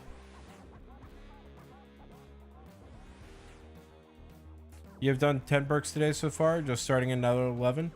Alright. Out of how many? Like 122? Was that the number you threw out before? Am I having some issues with my stream right now? What's happening?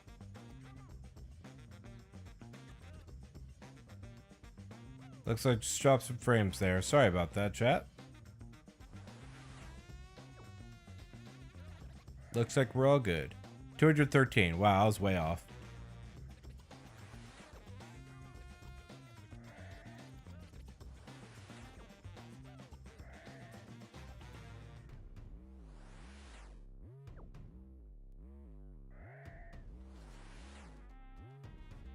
I can see this getting pretty expensive. I think I'll only do like a couple 100 casts out here.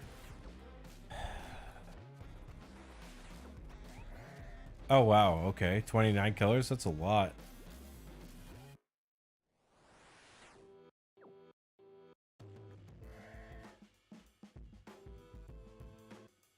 I absolutely should have an upper limit on when I need to stop and refocus my efforts to Winter Tot. Because I need to get 50 fire making before I can even start Winter Tot. I also need to get the house too, meaning I need money.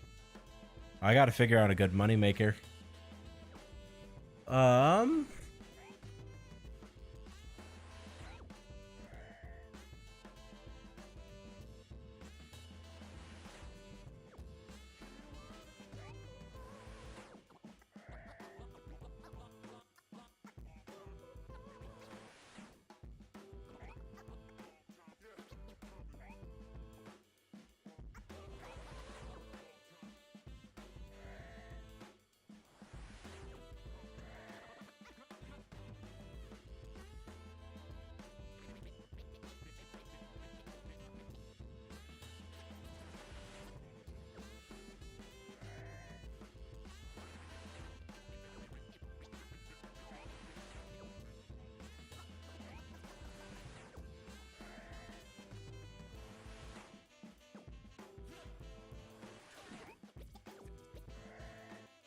Worst case scenario, I guess I'll have to thieve.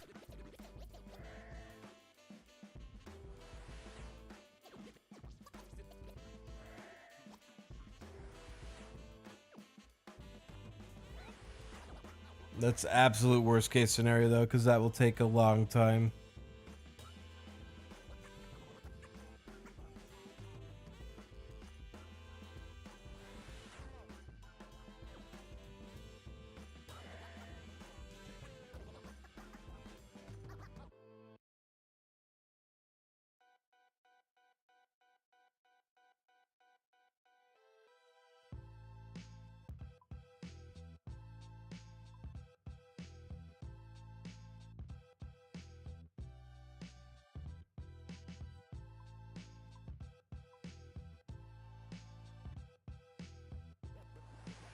Don't look like anything dropped in that goblin.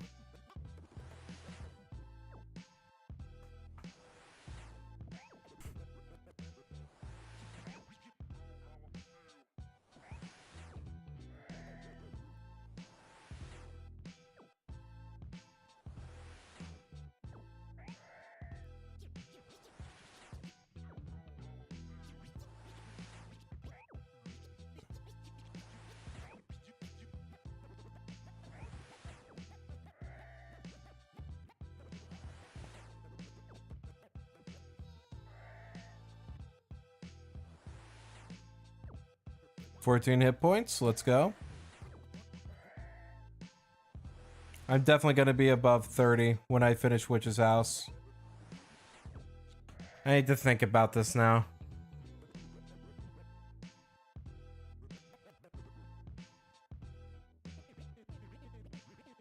Let's get one more beginner clue. Then we'll do Witch's House and see what hit point level we're at. If we're at or above 30, I think I need to stop and immediately do Winter Dot. But I do think I have a little bit of wiggle room.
Dang, man, these beginner clues are just not dropping now.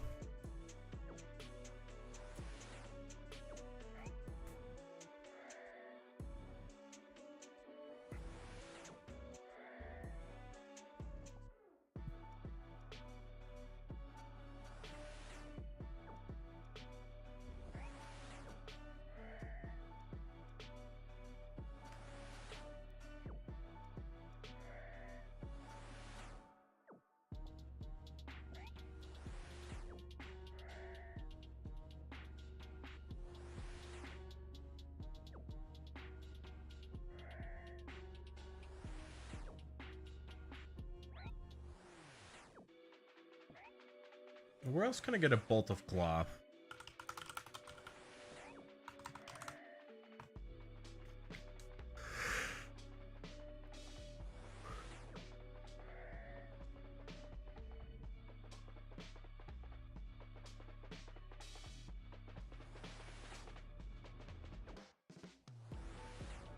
Dang, they're always 650.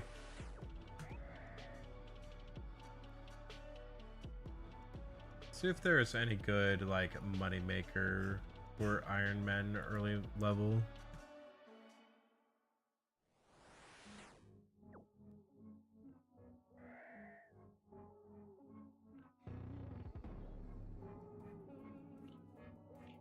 Okay, there's some chain body things I can do.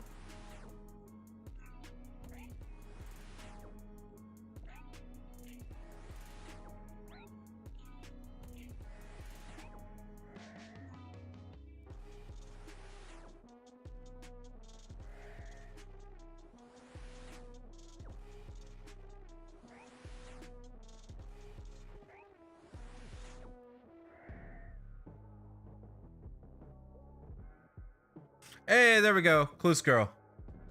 Where's this go? Reldo. Okay, well, I already have the strange device, so let me go grab it.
Oh, I have to go talk to Reldo every time? That's inconvenient.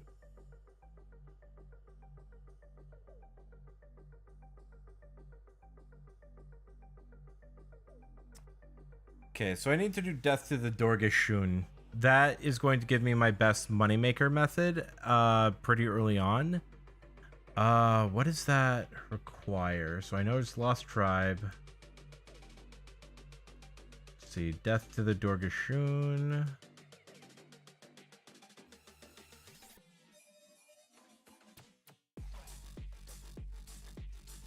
Oh, right. That's the one where I have to fight Sigmund. Okay, so that is going to require some prep. Okay, that's okay. I have some other, like, really cheap moneymaker methods that I can do.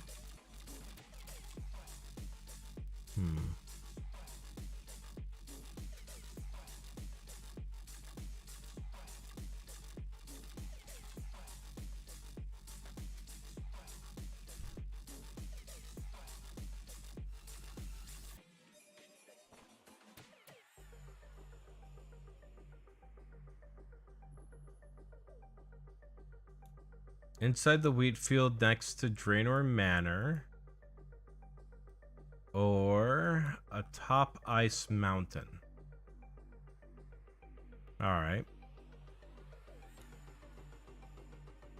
I forget. How many bolts of cloth did I need for Daddy's home?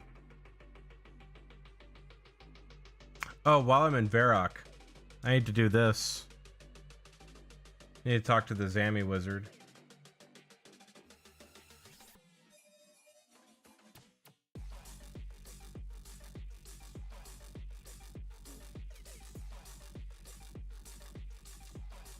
I need 4,500 gold for the bolts of cloth for Daddy's home. That's expensive. How much is it to buy a house? I think it's just 10k to buy a house. It would be cheaper for me to do this. But only just.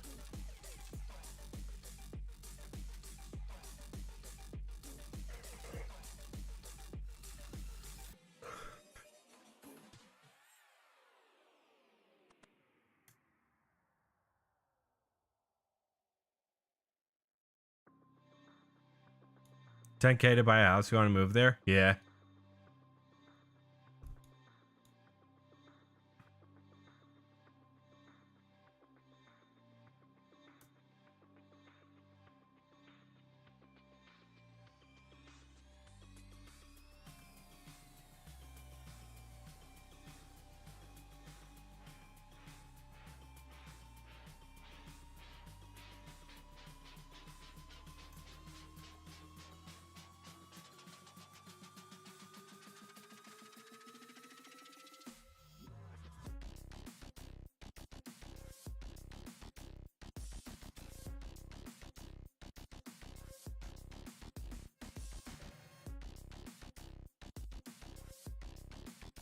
Oh yeah, absolutely. The redirects are going to be very important.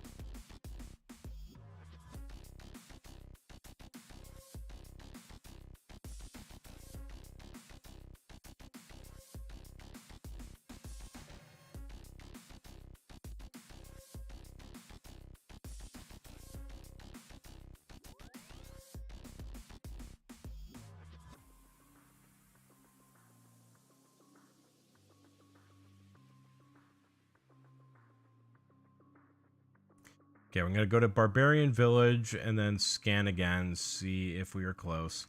I hope this is a one-step clue, because I am kind of tired, and I think after this clue, I'm going to go ahead and end off stream.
Uh-oh, last fish.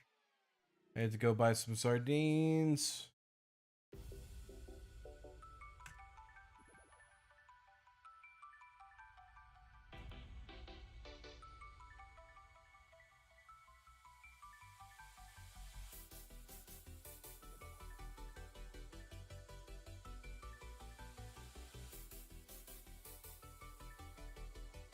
Yeah, you gotta go through all the killer power descriptions again? Oh, jeez.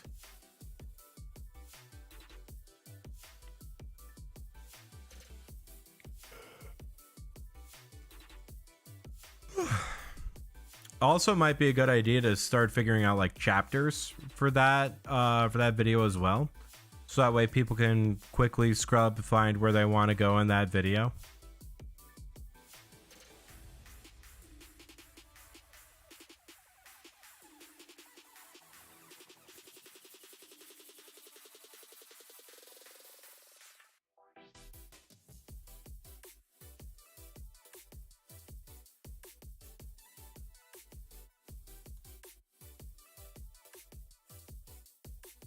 It's not a video, it's a Google Doc. Oh, I don't know why I thought it was a video.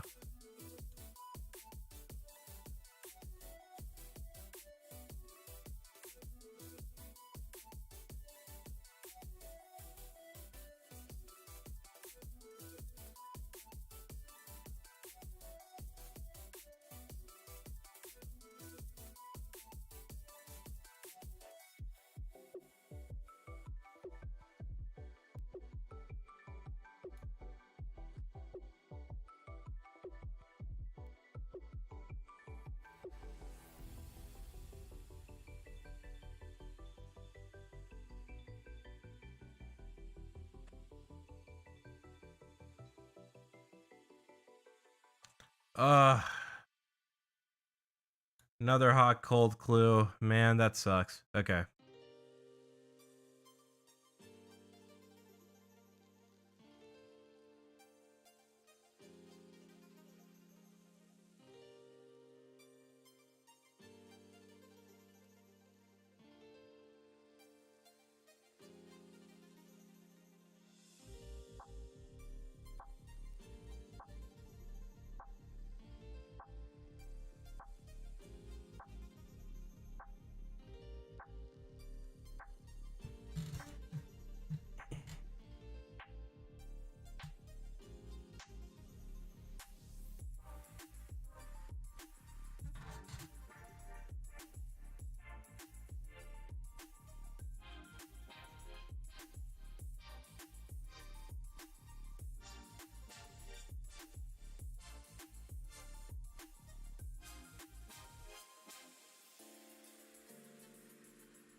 Oh, genie, yes.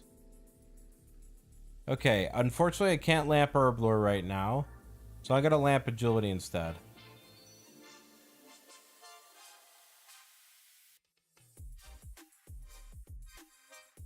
Normally I want to use all those lamps on herb lore, but I just unfortunately don't have the ability to.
All right. Hopefully this is the last step of the night. I wanna go bed. I'm tired. I'm sleepy.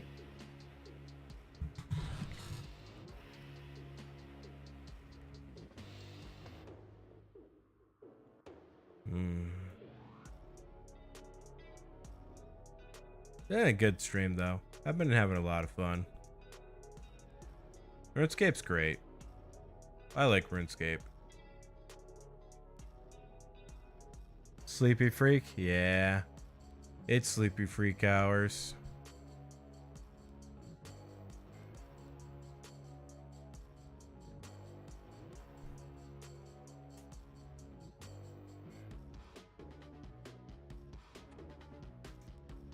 Please don't be a Reldo step. Okay, it's not a Reldo step, but it is kind of far. Gives me opportunity to buy the woad leaves. How many woad leaves are needed for...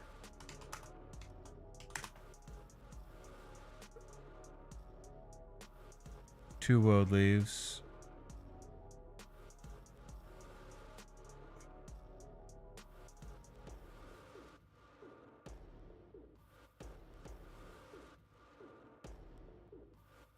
So I just need two.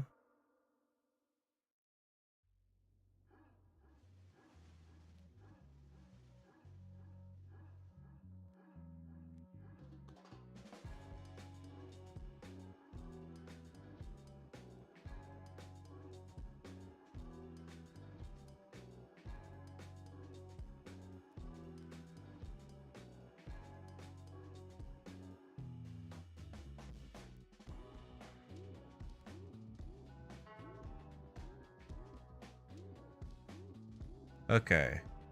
I think I just need like 6 woad leaves. So I'll get that real quick.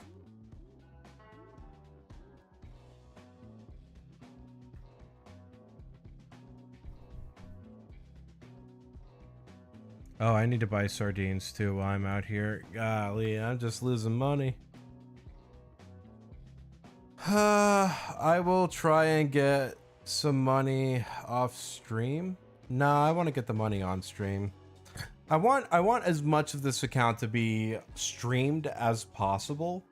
The only issue is that there are definitely going to be just some dead AFK grinds where all I do is just sit at a fishing spot for several hours. So I really got to figure out like what I'm going to do about those situations where I'm not really going to be streaming it directly. Maybe just have it like in a corner while I do something else on like another game or on my actual iron.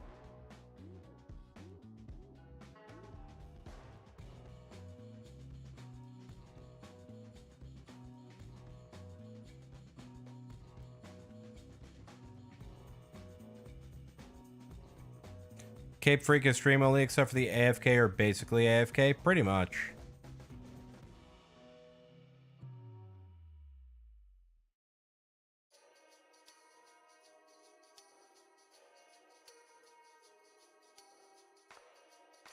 Yeah, the idea is basically just picture in picture. But like even if it's something that's not exactly like AFK but is very boring to watch, like blackjacking, I still don't know what to do about that because I could stream it, but blackjacking's not fun content to watch. So I'm not sure what to do about that. I might just have to bite the bullet and just grind as much as quickly as possible to get through the blackjacking section, so that way it's not as much of a lull in stream. But that is going to be like a 30-hour lull, and I'm not looking forward to that. Blackjacking's tough.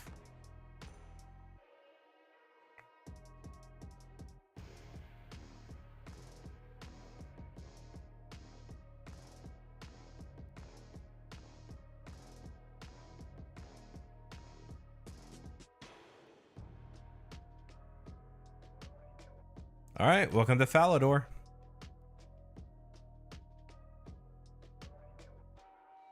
Need to talk to the gardener first.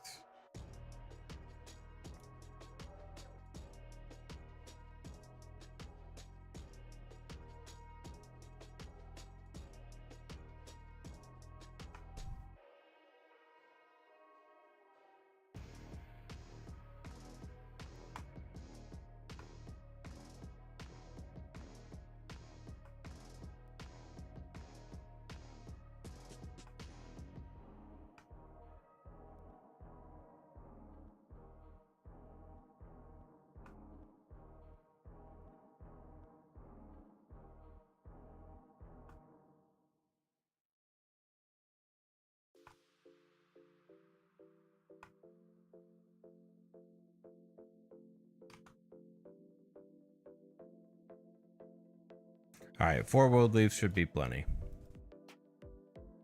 That was already 60 gold. I need to make sure that I still need to get 4,500 gold. 4,500 gold for the bolts of cloth. So when someone else is turn to commentate while I blackjack, I could. The only issue is just that blackjacking is a very click intensive activity. Do I know about the Harley Quinn show? I do. I've not seen it, but I do know of it, and I've watched a couple clips, but I've not sat down and watched the full episode.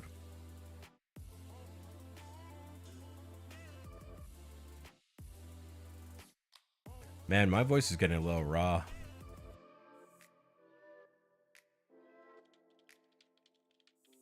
Commentate instead of like playing Mario Kart with Lunar. Oh yeah, no, I know, but even still, like I have to focus on that. Like it's very click intensive, so I have to make sure I'm focusing on it. Otherwise, that could kill the account. Maxes and Nuzlocke. Oh, okay. I could. I don't know if I'll get to blackjacking by the time he's done with them, though. Oh, thank God, the casket. Okay.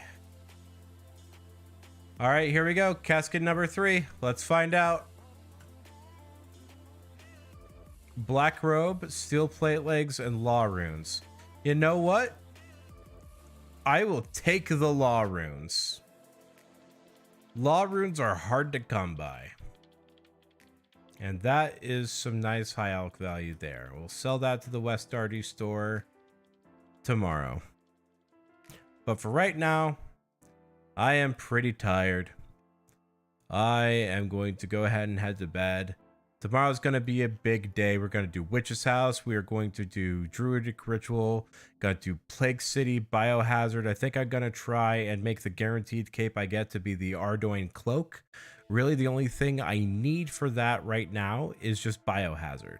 But literally everything else is super reasonable to get and very, very fast. The only scary one is this Ardoin lever teleport up to the wilderness. I might just knock that out immediately when I log in. Just to make sure that I spend as little time in the wilderness as possible. But yeah, with that, I do want to thank everybody for coming by and watching. And damn, 30 hours of focusing. Yeah, like blackjacking's a very click intensive. It's super click intensive. Because I have to watch something and I basically have to make sure I'm like right clicking and clicking on options within a very specific rhythm.